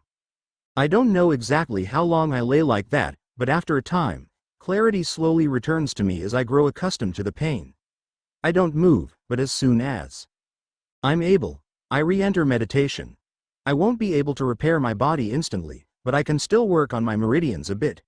They're still quite fragile right now, and I need them to be stronger in order to circulate qi and heal myself. After about an hour, I am able to get a light film of qi around all my meridians and my qi center. It's far from a permanent solution, since the film is rigid, and won't hold up to anything rigorous, but it will at least allow me to circulate qi as long as I'm perfectly still, like right now. With that, I start letting the qi flow, and I find myself a bit disappointed. My qi center is way too big. Sure, it can hold more qi, but since it's so large, it's hard to properly pressurize the qi, so the flow through my body is weak and sluggish compared to what I'm used to. Despite that flaw though, it is still a perfect core. The intense flow through my meridians during the formation process ensured that none of the connections would be missed. It's not the end of the world though. This type of qi center is good for endurance, so even if my instantaneous power is reduced, it is made up for in staying power. I'll definitely reduce it in size at least a little bit, but I've never actually used a larger qi center like this, so it will be good to test it out in a month once my meridians are actually functional. Of course, there's also the option of going to Organa. Based on how easily she healed my arm, I'm sure she could fix me up in an instant. I'm not foolish enough to fall for the same thing twice though. Even if it would be more convenient, I'd rather not let her give me another gift. The last one nearly killed me, and when she finds out what I did to it, I doubt that the next one will be anything I can come close to handling at my current level. No, it's better to just avoid her and handle it on my own. I'll be able to move around by tomorrow, and I'll be able to function relatively normally within a week. I'll have to put off trying those hunts, and I'll have to take things slow on the mandatory 1 in 4 weeks, but I can make myself busy with the lessons in the meantime. I need to gather information anyway. It will also give me time to figure out how to handle the cat. Speaking of the cat, where is it? My head isn't under the water anymore, so I can somewhat hear my surroundings, and I can't figure out where it is. I can't sense its key anywhere either. Did it disappear again? Whatever. I have more important things to worry about RGHT now. I focus back on my body, letting the qi circulate and heal my damaged muscles and organs. I don't get close to finishing, but I'm able to heal the most critical areas and get my muscles to the point that I can at least move. I could do more, but as I am right now, sleep will be just as effective, if not more. The hunger from earlier is gone, replaced by pain, but I'm sure it will be back in the morning. That's a problem for tomorrow's me. I stand up shakily and turn off the water. Not only the bathroom, but the entire dorm is full of steam, which is frankly a bit uncomfortable, and is possibly the reason that the cat disappeared, but there's not really anything I can do about it. Well, maybe there is, since there are a few switches on the wall, one of which might help circulate the air, but I don't want to figure that out right now. I stumble out of the bathroom and into the bedroom and I flop down on the bed. Not 10 seconds later, I'm asleep, and dreaming of one of my past lives. 16. The mountain sketch. At first, I don't recognize which life I'm looking at. I'm floating in the air behind myself, hiking up a small mountain. It's still dark out, but the sky is turning gray, and I seem to be rushing for some reason. My clothing doesn't spark any particular memories, since it's fairly nondescript. Its style is definitely from some lost primitive civilization, but I was a part of so many of those that even with my accursedly good memory, I can't tell which one. I can't move my point of view either, so instead, I just do my best to enjoy the ride. The mountain I'm climbing seems to be the shortest one in an enormous mountain range. All around are snow-capped peaks illuminated by the light of a full moon, sparkling in the distance. The trees are all some kind of pine, though their trunks are thicker than any I've seen on Earth recently. Probably an ancient, now extinct species. This is definitely a very early life. The sky starts to turn orange in the distance, and the me of the past increases her pace. I must have promised to meet someone at the top of this mountain at sunset. A delivery of some kind, maybe? I have a very full bag on my back. That would make sense. It's definitely something I've done before, though I can't remember this particular instance. After a few minutes, I reach the top of the mountain. The peak itself is fairly small, and has a single tree growing near the top. It's flat and grassy, and when the past me gets there, she simply stops and stands, breathing heavily from the exertion. Seconds later, a sliver of sun peeks out from behind one of the further mountains, bathing the entire valley in orange light. "Beautiful," says the other me. She slowly spins around, taking in her surroundings, and allowing me to finally get a good look at her, my face. For a moment, I'm frozen, unable to even think. I look happy. Not content, or serene, or satisfied, or relaxed. Happy. Truly happy. There's only one life this can be. My second, my first rebirth. Upon realizing this, I start to remember exactly what I was doing. In this life, I was carefree, and spent my time seeking out interesting things to see or do. This sunrise must have been one of them. After a few minutes of simply basking in the sunlight, the other me goes for her bag, and starts pulling things out from it. First is a simple wooden board, then a stack of parchment, then a small wooden case filled with charcoal sticks. I like to draw in this life. I knew I wouldn't have time to come back to everywhere I visited, so I wanted to capture them as best I could. I wasn't very good, and my tools were limited, but I was able to make passable renditions. She sits down, leaning against the trunk of the tall tree, and starts sifting through the parchment. Most of the sheets are used, filled with drawings of other places I had been. I cringe a bit at my lack of organization, mixing used and unused sheets together without separation.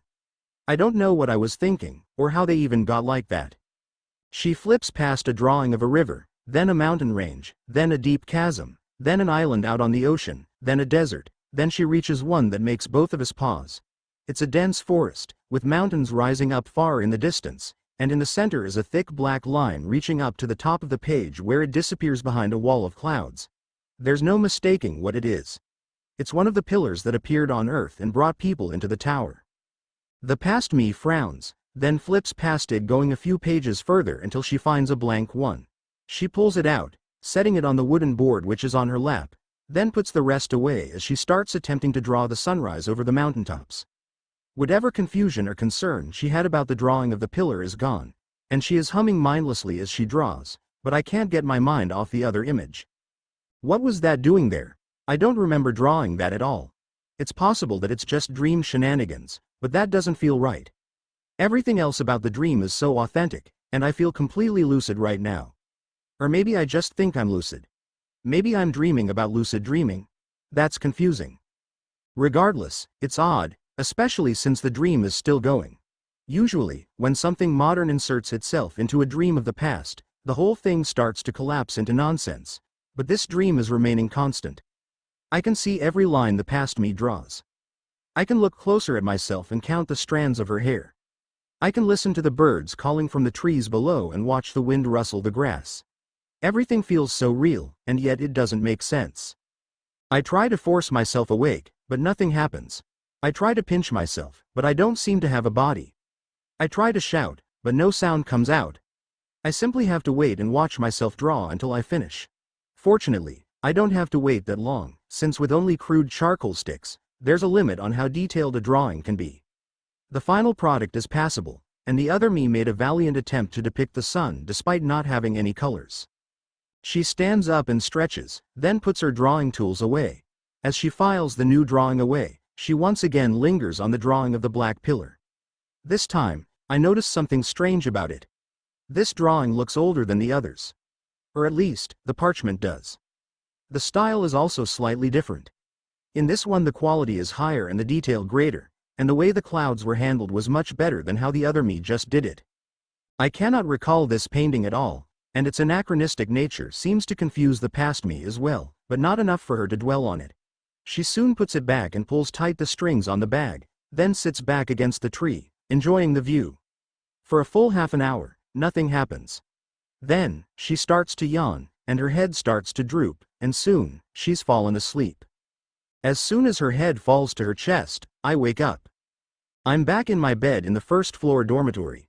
My body is still in immense pain, though it's better than last night, having even a weak qi flow allowed. My natural healing to accelerate, drastically improving my condition. Now, I only feel like I've been beaten within an inch of my life, rather than beaten to death and brought back. It still hurts like heck, but I can also tell that it's getting better on its own. Still, I'm not ready to move. It's going to hurt even more, and I don't want that. I start to circulate my ki gently so as not to further damage my meridians and let my mind wander back to the dream. I dream of past lives semi-frequently, but I've never had a dream quite like that one before. It must be due to the tower, though whether it's from the tower itself, or from something within me that the tower awakened, I have no way of knowing. It's possible that the dream was 100% authentic, and I really was just watching a scene from the past. In that case, it raises the question of what that drawing was doing there. I have no recollection of drawing it, meaning that either I have somehow forgotten, or I didn't draw it. And if I wasn't the one who drew it, then how did I get it, and why was I carrying it around? One possibility is that it was something I drew in my first life that my second self somehow found. I don't actually remember much from my first life. It's strange, considering how perfect my memory is for all my other lives, but I always just assumed that's because I lived that life before I was cursed. Seeing that drawing though, maybe there was something else going on. Of course, there's still the chance that this was all just one weird dream where I inserted my recent memory of the pillar into a memory of the past. The dream was already oddly vivid even before that drawing appeared, so maybe it was never a real scene. Maybe something about the key in the tower is just making things weird. I can't rule that out, since the tower is clearly something beyond my comprehension. The way it called to me back on Earth, and what I've seen so far from within prove that this is more than just a structure. Whatever the case is though, it's not like I'll be able to figure it out right now. I can't really ask anyone either. I can gather basic information, but I doubt anyone has answers about my dreams of my past lives. There's no point in worrying about it right now. Besides, now that last night's ordeal is over, I am starving. I'm still lying face down where I landed after exiting the shower last night, so I brace myself for pain, and with a mighty heave, I stand up. My entire body feels like it's on fire, and my vision goes white for a few seconds, but I stay standing. There are 2 windows above my bed, both with translucent curtains letting in light from outside. Based on the color, it looks like it's probably not long after sunrise. I'd love to go look outside to verify, but there is no way that I'm moving any more than I have to. I take a few deep breaths, then start hobbling over toward the closet. Thankfully, the room seems to have at least some kind of automatic air filtration system, so the steam is all gone, and there's no chance of me tripping over something because I couldn't see. Inside the closet, the robes are all lined up just as they were before, and the steam doesn't seem to have affected them. I reach for a black one, but even just doing that sends pain shooting up my arm, and I can barely lift it off the shelf. I manage to get it though, and then I realize that I am in a bit of a predicament. I will have to raise my arms to put this robe on. I currently cannot raise my arms. Well, I can, but it would really hurt and I really don't want to do it. Plus, the underwear is in a drawer much lower down. I don't want to bend over to get that either. There is a solution though. Vanessa exists. I can get her to help, except I have no way to contact her from here. I would have to go knock on her door, and I can't leave my room without clothes on. Thankfully, as I'm contemplating how bad it would actually be for the others to see me bare, I hear a knock on the door. It's probably Vanessa, and if it's not, I can ask them to go get Vanessa. I start shuffling toward the bedroom door as the knocking comes again, this time accompanied by a voice. Bella? It's Vanessa, thank the heavens. Coming? I shout back. Just a minute. I make it out of the bedroom, ready to keep going all the way to the main door, but there's something in the living room that forces me to stop. The cat is back, and so is Jean Lon's corpse. 17 crippled of all the things I expected to see when I left my bedroom, a 3-eyed cat eating a human corpse was far from the top of the list. And yet, there it is. Trinity doesn't seem to notice me emerging, and continues tearing away at the flesh around the stump of Jean Lon's ankle. I stare for a few seconds, dumbfounded, and not sure what to do. What are you doing? I ask. The cat flinches, then tears off a large chunk of meat and trots over to me. It sets the piece of leg down in front of my feet, then sits down and stares up at me, its 3 tails flicking behind it. I don't want this, I say. Where did you even get it? How is that here? The cat turns its head to the side in confusion, clearly not understanding my words. I sigh. I can only assume that when the cat did, whatever it did before, it stored the corpse away so it could eat it later. I assume that ability to store things is probably why the cat is so valuable, but if I have no control over it, it's really inconvenient. I don't need this thing leaving corpses all over my dorm. Trinity, I say. Its ears perk up. Put that away. Right now. She doesn't understand. Put the body away, I repeat, pointing at the body. Bella? Says Vanessa from the other side of the door. Sorry, I call back. Trinity is misbehaving. Okay. Trinity perks up again upon hearing her name, but she still doesn't seem to have any intention of putting the corpse back wherever she was keeping it before. I sigh again, and decide that I've given up. I'm not in the mood to try training it right now. Maybe Vanessa can help when she gets in. I shuffle past the cat, careful to avoid the blood leaking across the tiles from the body as I make my way to the door. Fortunately, while my words didn't seem to work, my actions did, and as I move, Trinity opens her mouth, making the corpse disappear again, then runs to the door, waiting for me to arrive. Good girl, I say, painstakingly advancing. There's still blood all over the floor, but it's a start. Vanessa? I call when I reach the door. I'm here, she says. Is there anyone else out there with you right now? Jacob is. We wanted to grab breakfast with you. Tell him to leave, I say. I need your help. Girl stuff. You do? Asks Vanessa, sounding confused. I'll wait for you downstairs, says Jacob, before his retreating footsteps tell me he's gone. Bella, what's wrong? Asks Vanessa. I'm going to open the door now, I say. Make sure that no one else comes in.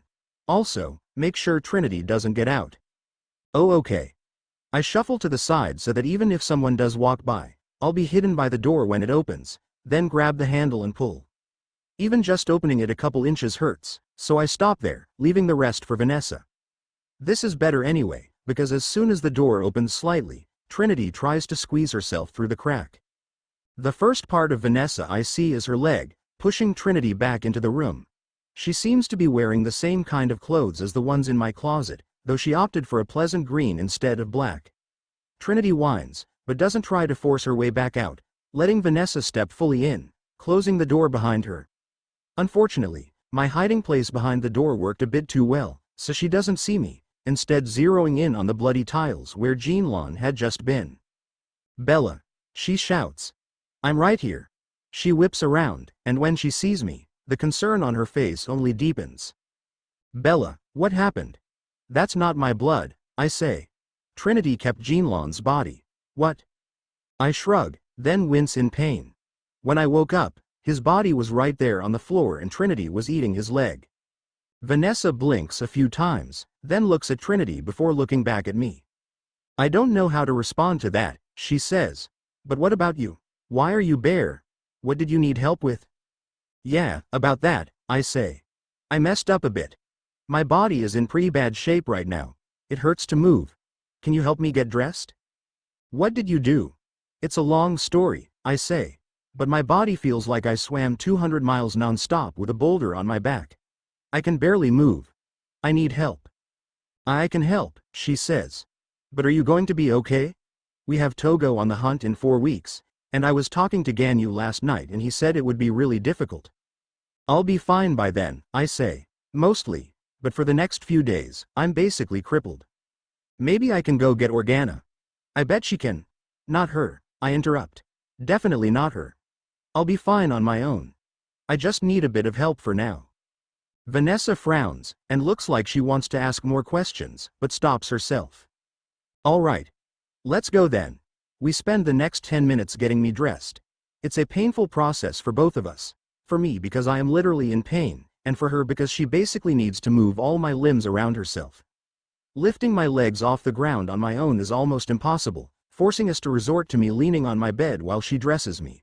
I will say that she is surprisingly good at it. Very attentive to detail. She would be a good personal maid. When we finish, we both take a seat in the dining room for a minute. I'm breathing a bit heavily from the exertion, and she notices that I'm not quite ready to move. So, she says. Remember in the labyrinth when you said you'd tell me the truth later? I did say that, yes. Is it later yet? I raise an eyebrow at her. I was a little worried she'd try to use my current weakness to demand an answer, but it looks like she's actually giving me a way out. A way out that I am definitely going to take. No, I say. Not yet. Well, whenever you are ready, I'll be here, she says. And just so you know, whatever it is, I won't hate you for it. Unless you're a demon who took over Bella's body or something like that. But I don't think that's the case. You're still you, and no matter what secrets you have, you're still my friend. I've heard that line before. Many times. Very rarely has it actually been true. Especially when immortality gets thrown in the mix. My best friend, she continues, averting her eyes in embarrassment. I look at her in surprise and a bit of pity. Am I really her best friend? Now that I think about it, I don't remember her hanging out with many other people. She spent more time in the library with me than anywhere else. Let's go, I say, deliberately not addressing that last part. I'm starving. Okay. I start trying to stand up on my own, but Vanessa hurries over to me to give me her support. I gladly take it, alleviating much of the burden on my own legs. Progress is still slow, but we eventually make it out into the hallway. There's no one else there at the moment, probably because they're all eating breakfast. However, as soon as we step out, I notice a slight major problem. Crud, I mutter. What? Asks Vanessa. Stairs. Oh, that's okay, she says. There's a lift. There is? Yeah, over there, she says, pointing in the direction opposite the stairs. It's close to my room. We walk down the hall, and I notice a few things that I hadn't the night before. The numbers stop at 20, but there are a few more doors in between the end of the dorm rooms and the large central lounge. 2 are the lift doors, and the rest seem to be private meeting rooms. We enter the nearest lift, which, as far as I can tell, functions identically to modern elevators. The motors are powered by key rather than electricity, but it still has the same cable pulley system and stops on each floor. There's no music though, leaving us in a silence that Vanessa decides to fill. The food here is really good, she says. I tried inviting you for dinner last night, but you didn't answer your door. I figured you were showering, so I just went to get food on my own, but it was really good. What kind of food is it? It kind of reminded me of Chinese food, she said. There were a bunch of different dishes with all kinds of meat. They even had cat meat, but I didn't try that. Jacob said it just tasted like chewy chicken. You ate with Jacob? I ask. It would be good if she got close to someone else. She can't keep living with me as her best friend. Though I'm not sure about Jacob. There's something weird about him. He's very talented, but more than that, something about his eyes just rubs me the wrong way. He's pretty nice, says Vanessa, avoiding eye contact. I see. I'm not interested in him like that though, she adds hastily. Right, I agree. She's observant. She probably feels like something's off about him. I'm serious, she exclaims, not noticing my lack of sarcasm. Maybe not that observant. Besides, he's more interested in you. He kept asking about you. He's probably not interested in me, like that, either, I say, remembering how he had seen me using key just minutes after we entered the tower. At this moment, the lift reaches the bottom, and we exit. The lift exit is set in a small hallway only accessible from further in the lobby area, which explains why I didn't see it when we first arrived. Many of the others who entered the tower with us are in the lobby, spread out across the various chairs and tables. Some have plates of food, while others only have drinks. The atmosphere is much more pleasant than I expected after so many died yesterday. I guess it must have helped that we're all pretty much strangers. Plus, good food always lightens the mood. We pass by a group of middle-aged people, each with plates piled high with bacon, sausages, pastries, and about a dozen egg variants. There's fried eggs, scrambled eggs, hard-boiled eggs, an eggs Benedict-looking thing, miniature square quiches, and more. My stomach growls audibly as we walk by, causing one woman to give me a funny look. I look around for the source of the food, noticing a room with a sign saying, dining room. However, Vanessa does not take me there. Isn't the food over there? I ask. I'll set you down, then grab you a plate. I look over at her and notice that she's breathing a bit heavily and starting to sweat. Maybe I've been leaning on her too much. She was never the active type. Works for me. She dumps me in the nearest available spot, a comfortable armchair, then stretches her back and smiles. I'll be right back, she says. Thank you, I say. Lots of bacon, please. Got it. She walks away, unfortunately in a direction that I can't really watch. I would have to turn my head to do that, and that hurts. All movements hurt, so I just sit where she left me, trying to relax my body as much as possible, and circulate a bit of ki while I wait. Trinity jumps into my lap, making me wince, but once she settles into a comfortable position, the pain fades. I can feel the gazes of half the people in the room on me, probably wondering how I turned from a bloodstained badass to a cripple overnight. None are brave enough to approach me though, thankfully, so I can heal in peace. Or so I thought. After not even a minute, I feel a new gaze fixate on me, this one much more intense. It's coming from behind, so unfortunately, I can't see who it is, but I can guess. I can hear them approaching, and I can hear all the conversations go quiet as they pass by. Only two people would cause that reaction. Organa and Ganyu. And this person is wearing shoes, which rules out Ganyu. I sigh and open my eyes again, just in time to see the winged woman enter my periphery on the right with a stern look on her face. 18 Organa Hotep. She takes a seat in a chair across from me and waves her hand, creating a barrier of ki that completely cuts off all sound from around us. Trinity's fur bristles, and I can feel her tense up, but she stays still. An Ogham core in a single night, she says. All thanks to you, I say, nodding slightly. I'd call it impressive if it wasn't so foolish. Do you even understand the state your body is in? Better than you. Enlighten me. Your entire body is a mess. If you hadn't succeeded in forming your core, you would be dead right now. Even THN, you still have one foot in the grave, and you're one mishap away from permanent damage to your Ogham pathways. I see. Good thing I succeeded then. Do you think this is a game, child? She says. I'm older than you. Do you? I counter. You said it yourself. I could have died. Why did you put that thing inside of me?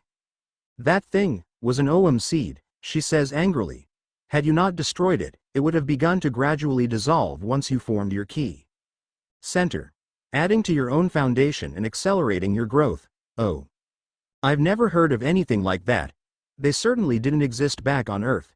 If she's telling the truth, then I screwed up pretty badly. Her gift actually was a gift. To be fair to myself though, she snuck it in there, and it was really suspicious. If she had just told me about it, I wouldn't have done what I did. Maybe I was a bit hasty, but she's still in the wrong here. You probably got less than a tenth of what you could have gotten from it, and you nearly killed yourself doing it. You're lucky I'm still here, or you'd have to spend your first month in bed recovering. You would barely be able to do the starter quest. She leans over and puts a hand on my leg, infusing her ki into my body. Almost immediately, I feel my muscles knitting themselves back together, my organs being repaired, and even my weak meridians being strengthened. And of course, with it, she inserts another Ogham seed that settles in my core and starts dissolving. Unlike the last one, the release of ki is slow and steady, and it actually feels quite nice. You seem to have a solid grasp on Ogham already, says Organa, but you are ignorant of the ways of the tower. Please refrain from doing something so foolish in the future. You know, you could have told me what you were doing, I say. If you had mentioned it at all, I wouldn't have touched it. You just snuck it into my body without a word. It could have been anything. I frankly didn't expect you to notice, says Organa shamelessly. If I had known you knew about it, I would have said something. Are you not going to apologize? She narrows her eyes. Are you trying to get on my nerves, child? I've been directly helping you, and I've been polite enough not to pry into your secrets. Are you determined to lose my goodwill? There's no such thing as a free lunch. What? It's a saying from my world, I continue. It means that free things are never truly free. Your assistance comes with a price. I just don't know it yet. So, what do you want from me? I see you're not one for games, she says after a few seconds. I prefer straightforward negotiations. As do I, she says. Very well then. I saw what you did in the labyrinth and I was impressed. I am an official representative of the Hotep family. We would like to recruit you. I'm sure you already feel the effects of the Ogham seed now. They will become less effective as you increase your own cultivation, but we can provide other kinds of support. Treasures, pills, teammates. We are one of the largest organizations in the tower and have people stationed on every floor. You will never want for anything. And what do you want from me? Represent the Hotep family during your climb. We will not require much beyond that. You will occasionally be asked to attend events and perhaps help other climbers, but as long as you are actively progressing through the tower, we will keep our requests to a bare minimum. You will not be bothered much. I open my mouth to ask more questions, but she cuts me off. I don't expect you to come to a decision right now. You've only just entered the tower, and you know nothing of any of the factions. You will learn about the major ones in Ganyu's lessons, which is why I originally planned on waiting to bring it up until after you had spent some more time here. I think that as you learn more though, you'll realize that the Hotep family is the best among the major factions. I'll think about it. Like heck I will. Regardless of her intentions, she snuck something into my body that almost killed me with the intent of bribing me to join her faction. And then she goes on about preferring straightforward negotiations. Sure, I can see why she did what she did. It makes sense. Against anyone else, it would probably have worked. But my first impression of the Hoteps is one of a group that uses bribery and guilt-tripping to get people on their side. No thanks. I don't have anything against accepting support, but she never even apologized for almost getting me killed. She just made excuses and insulted me. If that's how the rest of her group is, I'm not interested. That's enough for now, she says, with a satisfied nod. I'd also ask that if you get offers from other factions which you will let me know, because if they offer you anything specific, I'm confident that we can match it. All right, I say dismissively. I'll leave you to your meal now. She stands up. Good luck in your climb. May you reach your goals. The key barrier disappears, and the sounds of the room return as she walks away. All around, I hear mutters and whispers and I can feel the stares. I am glad that I decided not to care about drawing too much attention, because it looks like I am really terrible at laying low. A few seconds later, Vanessa arrives, rushing over with Jacob at her heels. She is carrying 2 plates, both loaded with copious amounts of bacon, some of the miniature quiches, and a jelly-filled pastry. Bella, are you all right? She asks, setting the plates down. Much better, actually, I say, leaning forward to grab one of the plates. What were you talking about? Asked Jacob. She scolded me a bit, I say nonchalantly. I did something stupid last night. She healed me up and told me not to do it again. That's all. Vanessa clearly doesn't believe me, but she doesn't say anything. What did you do? Asks Jacob. Something stupid, I say. It's a long story. Everything's fine now though. I inspect my body to double-check my condition. My physical body is completely healed, and now that I have a key center, I actually feel better than I've felt in millennia. My meridians are still slightly damaged, but they're at the point where they'll heal on their own within a week, and I only need to be a little bit gentle on them until then. I'll need to avoid heavy combat, but general cultivation and practice should be fine. The problem of my oversized key center remains, but with the Oum seed constantly emitting ki, the pressure within is actually rather good right now. I still need to compress my key center down to a normal size, but as with the damaged meridians, it shouldn't affect everyday key practice much. Well, I'm glad you're healed now, says Vanessa. You were really bad earlier. I was worse than I looked, I agreed, but everything's fine now. My stomach growls again, and I immediately start shoving bacon in my mouth. Vanessa follows suit, though with a bit more decorum, and Jacob is already half done with his food, but he starts eating as well. We eat in silence for a few minutes until my plate is clean and my stomach feels less hollow. I definitely want seconds, but Jacob has been looking at me like he wants to say something, and I'm sated enough to at least hear him out right now. I raise an eyebrow at him and nod, and he thankfully understands the gesture and starts to speak. Can I ask you a question? Go ahead. This Oum stuff. You know how to use it, right? Vanessa is still eating, but her eyes are glued to me, waiting for a response. I do, I confirm. Can you teach me? He asks. No, okay. I wait for a few seconds, but he doesn't say anything more. Is that it? Is he just giving up? Even Vanessa looks surprised at how he didn't press any further. So, where are you guys from? Asks Jacob.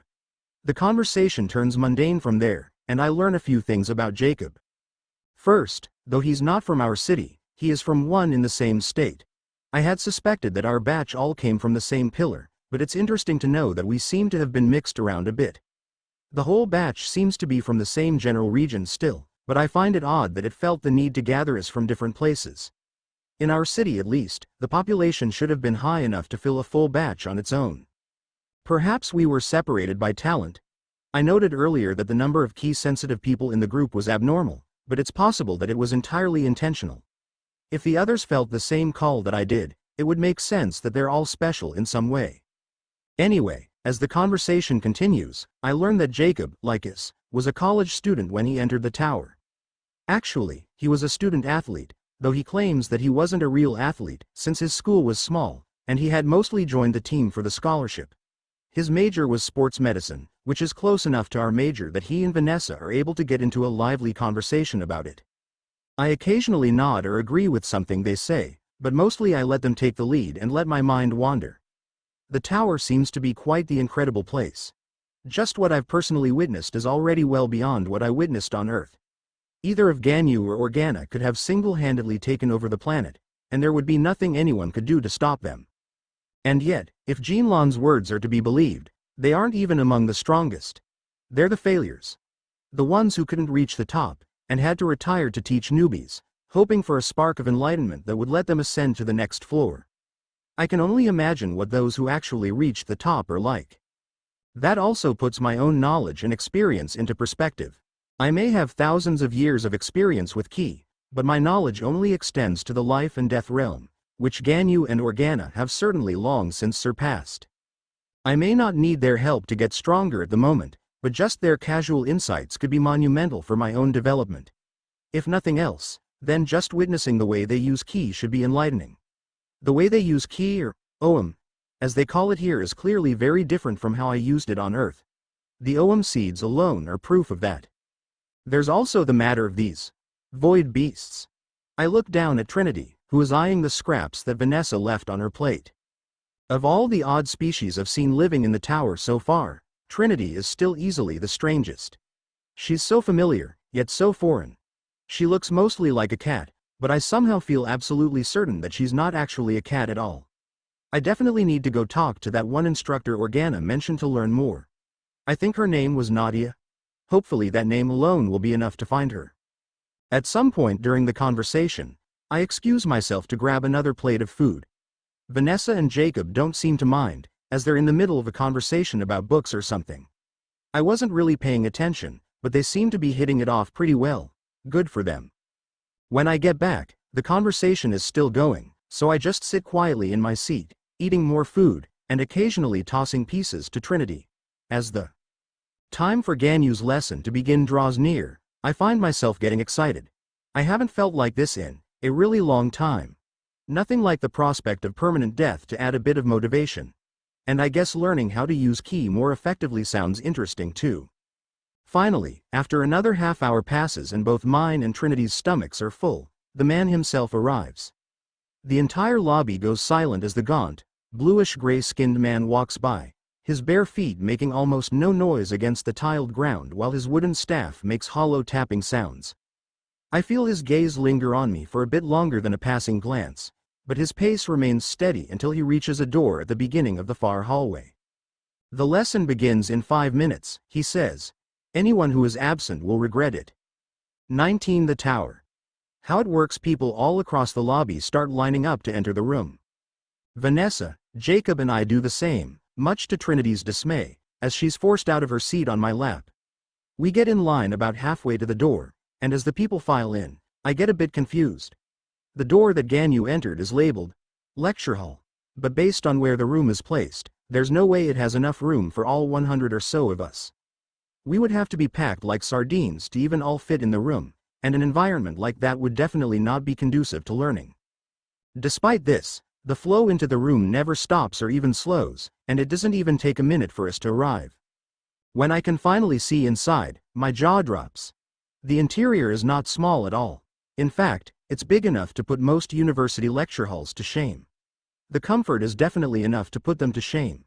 It's a large quarter circle with tiered seating like a normal lecture hall, but instead of those crappy chairs with the folding tables that always get stuck and cushions that don't look like they've been cleaned in 20 years, the steps are lined with recliners. A few groups of people are already seated, stretching out in the chairs and chatting excitedly about how comfortable they are.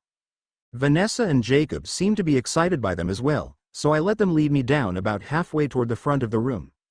Jacob takes a seat right on the edge, which is where I wanted to sit, and Vanessa sits next to him, forcing me further into the middle. There's plenty of room to walk, so it's not as annoying as university seating where sitting in the middle means stepping on toes if I want to get in or out, but I'm still slightly peeved. While the rest of the batch files into the room, Ganyu leans on a wooden podium, trying to appear casual. He looks around the room, seemingly looking at each person in turn, but he keeps returning to me. He can probably sense my ki center. I try to ignore him. After another minute, I notice someone else standing at the edge of our row staring at me. It's the homeless man, and while it looks like whatever drugs he was on have worn off or been healed off by Organa, he still seems to be quite awkward. Yes? Asks Jacob politely, noticing him standing there. Says the homeless man. Can I? He nods slightly in my direction as he trails off. You want to sit with us? Asks Vanessa. The homeless man nods, and Vanessa turns to me with a questioning look on her face. I shrug in response. The key around the man is still not stable, and I want to see what's up with that, if only to sat my own curiosity. Plus, he clearly took a shower and changed his clothes, so he shouldn't smell anymore. Sure, you can sit with us, she says. Thank you. He walks past the three of us, his gait unsteady, then takes a nervous seat next to me. After sitting down, he stares at me. Yes, I ask. And my name is Timmy. Timmy? He doesn't look like a Timmy. Well, maybe he does. Now that he's cleaned up a bit, he actually looks pretty young under all that beard. I'm Bella, I reply. Do you like plants? He asks. I don't dislike them. I like plants. That's nice. This man is autistic. Do you want to see a cool plant I found? Sure, I say, shrugging. He pulls out a small wooden box from a pocket in his robes, and when he opens it, my eyes widen. The box was perfectly sealed, holding in the key and the scent inside, but as soon as it was open, both hit me like a slap to the face. That's 1,000-year ginseng. That's a treasure that could have caused a sect war on old Earth. That's something that CN push a key practitioner from third rate to peak in a single day. If handled by a trained physician, it could repair a shattered ki center. It can rejuvenate withered meridians, and cleanse turgid ki. It's a priceless treasure, and he's carrying it around in his pocket, calling it a cool plant he found. Panics ginseng, he says happily, but it's special. Like the annual meadow grass, but more, I think that. Put it away, I say sternly. Jacob, Catherine, Vanessa, and a few others around the room are all staring at him, their eyes filled with curiosity and greed. Oh, he says, closing the box. Sorry, he looks very sad and a little embarrassed. No, it's a good plant, I say. A very good plant, but you could get in trouble if too many people know that you have it. Oh, he says, perking up. Okay, I understand. By the way, did you know that Panax ginseng gets its name from the Greek word panax? It means all healing. People used to think that ginseng could cure all illnesses and heal wounds. That one actually could. I start, but I'm cut off when Ganyu starts speaking. Quiet down, everyone, he says. I will now begin the lesson. He gestures toward the wall behind him, and it flashes with ki before brightening up and showing a screen-like display. On the screen is a diagram so simple that I have no idea what it is. It just looks like 3 vertical lines with the spaces between colored gray, green, and dark gray. Today's lesson will mostly be about common knowledge in the tower, says Ganyu. We won't cover everything, but this should at least give you an idea of the basics. And we'll start with the most basic of basics. The tower itself. Before I start though, I must inform you that this is the standard teaching material curated by the Floor Lord, and I had no hand in choosing these diagrams. This one shows the different layers of the tower. We're here. He points to the green space in the middle. This is known as the inner tower, and it is where climbers spend their time. The outer tower, he points to the light gray section, is where non-climbers live. Aside from those from your planet, every single person you meet in the tower, including myself, was born in the outer tower. This third section here is the central void, but you don't need to worry about that right now. If you wish to learn more, there are other instructors teaching classes on the central void. It is vital to the tower's ecosystem, but it is not part of the curriculum I will be teaching. He waves his hand and the screen changes, this time showing another diagram so simple I can't tell what it's supposed to be. It looks like a series of progressively longer rectangles stacked on top of each other in an inverted pyramid. A flash of exasperation crosses Ganyu's face before he starts speaking again. Now, as you've probably gathered, the tower is split into floors. Well, at least the inner and outer tower are. You are on the first floor. He points to the bottom rectangle, which is the smallest one. As you can see, each subsequent floor is larger than the last. Based on the information I've received, the first floor is approximately the size of a medium country in your world. I believe I heard the word France being used for comparison. The size of the floors increases incrementally, but every 10th floor is about 10 times as big as the 110 floors before it. So the 11th floor will be 10 times the size of the first, and the 21st will be 10 times the size of the 11th, and so on and so forth. I believe this makes it so that the 31st floor is approximately the size of your old planet. I can see some of you trying to do the math in your heads. The numbers are indeed enormous. However, the tower is that size because it needs to be that size. On this floor alone, you will all transcend the limit of what you thought to be humanly possible. Should you reach the 20th floor, you will be powerful enough to single-handedly level one of your old world cities. By the time you reach the 50th floor, you could do the same with an accidental misstep. By the time you reach the 100th floor, you will be able to destroy the planet itself without expending too much effort. So, as you can imagine, when attacks can destroy planets, the floor needs to be large enough to handle planetary destruction without being majorly affected. He pauses to let his words settle in, which I appreciate, because what he just said is absolutely ridiculous. Especially considering that he has already told me that he himself has reached the 100th floor. He doesn't look like he's lying, and if he is, we'll be able to find out by talking to others, so for now it's safe to assume he's telling the truth. In that case, that means that the bit of ki I sensed from him before, that bit that I thought far surpassed even my peak power, was him holding back, and not just by a little. At my peak, could I have leveled a city? Yes, but it wouldn't be in a single move. I doubt anyone would be able to stop me, but an entire modern city? It would take at least a day. And that was me at the absolute peak of power. The absolute limit of what was possible on Earth. And Ganyu is saying that not even a quarter of the way up the tower, the average climber is already that strong? At the very least, this proves my earlier theory that the ki density increases on higher floors. The main limiter for my cultivation back on Earth was simply lack of ki. There was not enough for me to progress further. It would have taken centuries of doing nothing but meditating. While cultivating ki increases lifespan, it wasn't to the point where I would actually be able to do that. Here on the first floor, it might be possible in a shorter amount of time. 50 years, maybe. For me, at least. Longer for people without the foundation I have. If people are reaching that level only a quarter of the way up the tower though, I doubt they're spending centuries sitting around and absorbing ki. Therefore, the higher floors must be denser. While the inner tower grows exponentially, the outer tower does not. This seems nonsensical, and I have no good explanation for it. That's just how it works. Each floor of the outer tower is made up from the 128 planets that came together to form the tower originally. They range in size from slightly smaller than your planet to a few times larger, but none are nearly as large as the higher floors of the inner tower. Over the years, as the tower has expanded and integrated new worlds, the new worlds have also been integrated into the outer tower. Your planet will be part of the 27th floor, and once you reach that floor, you will be able to travel there freely. A few people start whispering excitedly, but all stop at Ganyu's next words. Statistically, only one of you will actually reach that far. The rest will either die or give up. It is technically possible to reach your home world without climbing all the way to the 27th floor, but frankly, it would be even more difficult than just climbing. Traveling between floors that you've never been to is prohibitively expensive, to the point that you would need to reach the 40th floor to be able to afford it, or you would need a very generous sponsor. If you can reach the 40th floor, then of course you don't need to pay, and if you have a sponsor generous enough to spend that much, then they have confidence that you will climb far, and will spend that money on equipment instead. In other words, most of you will never see your old homes again. He pauses again to let those words sink in before he starts again.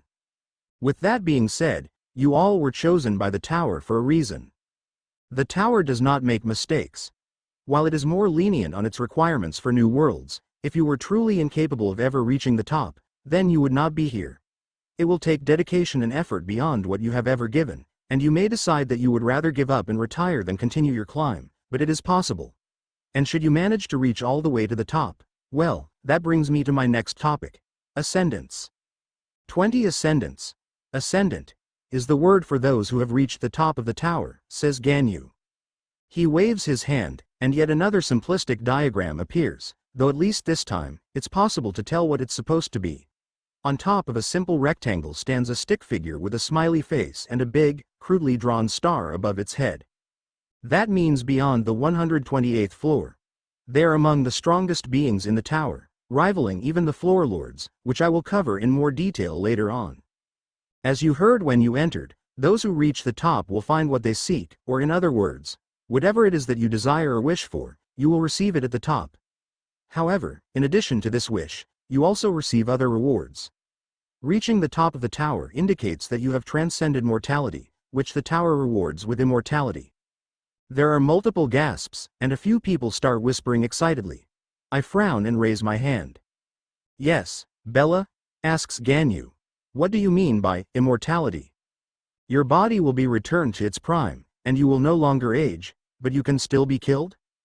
Technically possible, but highly unlikely, thank you. That's a relief. It would be awful if I wished for my next death to be my last, only for my next death to never come. There actually have been ascendants who have died, he continues. 2 known, and there are a few dozen ascendants who have not been seen in many years and are rumored to be dead. Most notable of these are the Sword Emperor and the Ice Queen. They were rivals in climbing the tower, reaching the top simultaneously. After their ascendance, they challenged each other to a duel to the death in the far reaches of the 128th floor. A wide swath of land was completely destroyed by their battle, and neither were ever seen again. However, since their bodies were never found, there are still many who believe they are still alive. In fact, one of the most famous books in the tower, The Beauty and the Blade, suggests that their entire rivalry was a ruse to hide their romance, and that their duel was the final step that allowed them to disappear from the world, living a quiet life together forever after. This story has absolutely no grounding in reality, but the book has been well known for thousands of years, and you will find many who are unaware that it is but a reimagining of the truth. We've gotten a bit off track though. As I was saying before, ascendants are transcendent beings, and after reaching the top, many went on to become important figures in the tower. We will go over them in greater detail in a future lecture, but for now, I will just give you a general overview. He waves his hand and the screen changes again. It now shows 9 poorly drawn houses, 7 poorly drawn trees, 3 stick figures with angry faces, and 1 stick figure with a question mark on its face. There are currently 20 active ascendants in the tower, he explains. 9 of them serve as the heads of sects, represented by these houses. You may hear of them referred to as the Great Sects. 7 have amassed large families over the years, and they are known as the Eternal Clans. Organa, who you've already met, is a member of one, the Hotep family, which was founded by the first Celestial to reach the top of the tower, known creatively as the Celestial Mother. His sarcasm surprises me. It's not quite at the level of open disdain, but it's fairly clear that Ganyu lacks respect for this figure who he just explained was one of the most powerful people in the entire tower. The Celestial Mother has since retired, leaving her great-granddaughter, who is also an ascendant. She inherited her grandmother's naming sense, and calls herself the Celestial Maiden. Anyway, aside from the sects and families, there are also the 3 Supremes, he says, pointing to the 3 angry stick figures. They all have a bit of a following, and at least a few people working under them, but they have no interest in running large organizations. Instead, they seek absolute mastery of their chosen specialties. Many would argue that they have already achieved it, but they are all perfectionists to a fault, sometimes spending thousands of years in meditation, attempting to comprehend concepts beyond most of our imagination. They are generally considered the strongest in the tower, as even after reaching the top, they never stop progressing. Finally, there is the Wanderer. He points to the final stick figure with the question mark on its face. An enigmatic figure that no one knows much about. Their climb was uncharacteristically unnoteworthy, and almost no records of their life before becoming an ascendant exist. No one knows what they look like, but they are nevertheless an important figure in the tower.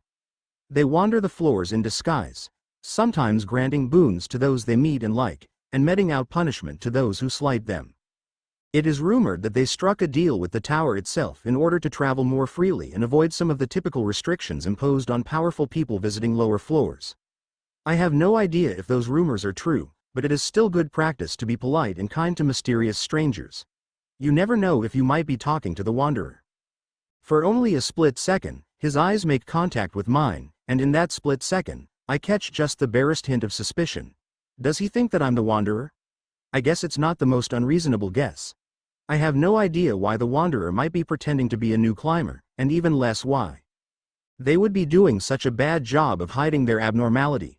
They must be mysterious indeed for Ganyu to be considering that a real possibility. That aside, I can begin to see why Organa's offer would be attractive. A faction important enough to be mentioned in the introductory lecture for new climbers must be quite powerful.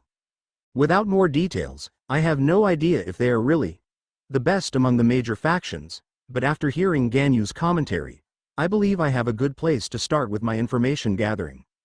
There's no better place to learn about the dark side of an organization than from their detractors, of which Ganyu seems to be one. It might not be entirely accurate, but combined with the more positive sentiments I'll probably hear from others, it will give me a good picture of the Hotep family as a whole.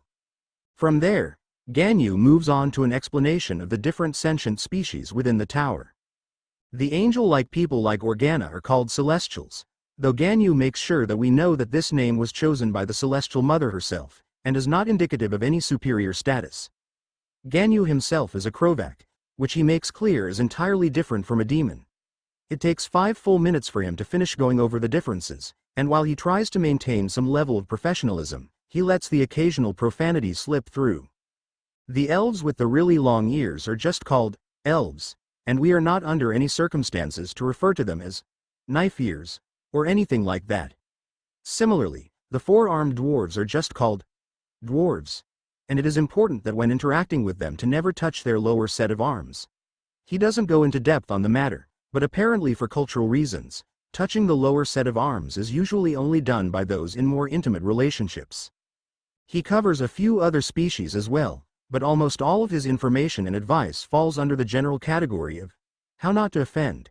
It seems he's trying to load us up with enough information that when he releases us to go explore the campus, we don't end up in a duel to the death over an accidental slight. Most people will be generally understanding that you are new to the tower, and minor slip-ups won't be punished, as long as they're accidental, he says. But there are still some who will not, and if you make a mistake and get into trouble due to forgetting what you've learned here, you will be responsible for cleaning up your own mess. That ending part seems a bit hypocritical, considering he killed a man for calling him a demon earlier, but no one calls him out on it. I'm not sure if most of them notice. And any who do have the thought wiped from their mind when he moves on to his next topic. This was the one that everyone was the most excited for. After all, who doesn't want superpowers? He starts with the basics, which are identical to what I already know.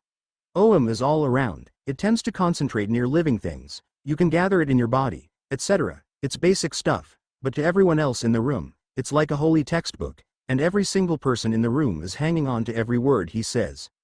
He briefly goes over the process of forming a key center, or core, as he calls it, before finally getting to the information I was looking forward to hearing. There are between 9 and 11 different levels when it comes to cultivation, depending on how you count them, he explains. You may find different names for them, but the most standard way to discuss cultivation levels is with stars. For example, 1 star, 2 star, 3 star, and so on. The standard 9 that everyone agrees on are 1 star through 9 star. There is also 0 star, which some argue shouldn't be considered a cultivation level, because being 0 star means you do not cultivate and there is 10 star, which no one can agree on a definition for. Some call it transcendence, while others call it godhood, and both of those schools of thought believe it shouldn't be included in ordinary cultivation realms because it goes a step beyond. Right now, you all are 0 star cultivators, since you have never cultivated, and you have no core.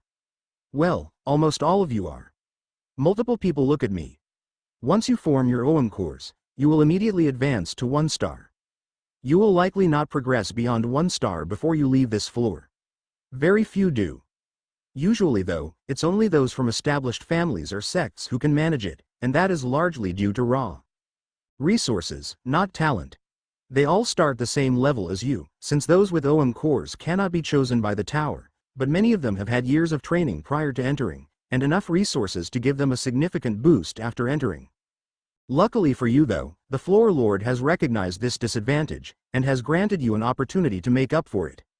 He reaches under the podium and pulls out a crate, which he sets down next to him. In here are purification pills and cultivation pills. They are a resource designed to cleanse you and increase the amount of internal OM you have to advance your cultivation. They will do nothing for your martial skill, but they will help lessen the gap when it comes to OM. There is one for each of you, and you will be allowed to come claim it as soon as you have formed your OM core. Now, after hearing all of that, I'm sure you all are eager to get started working. Many people nod enthusiastically. That is an excellent attitude to have, and fortunately for you, the practical portion of the lesson will begin shortly. For now though, we will be taking a 15-minute break.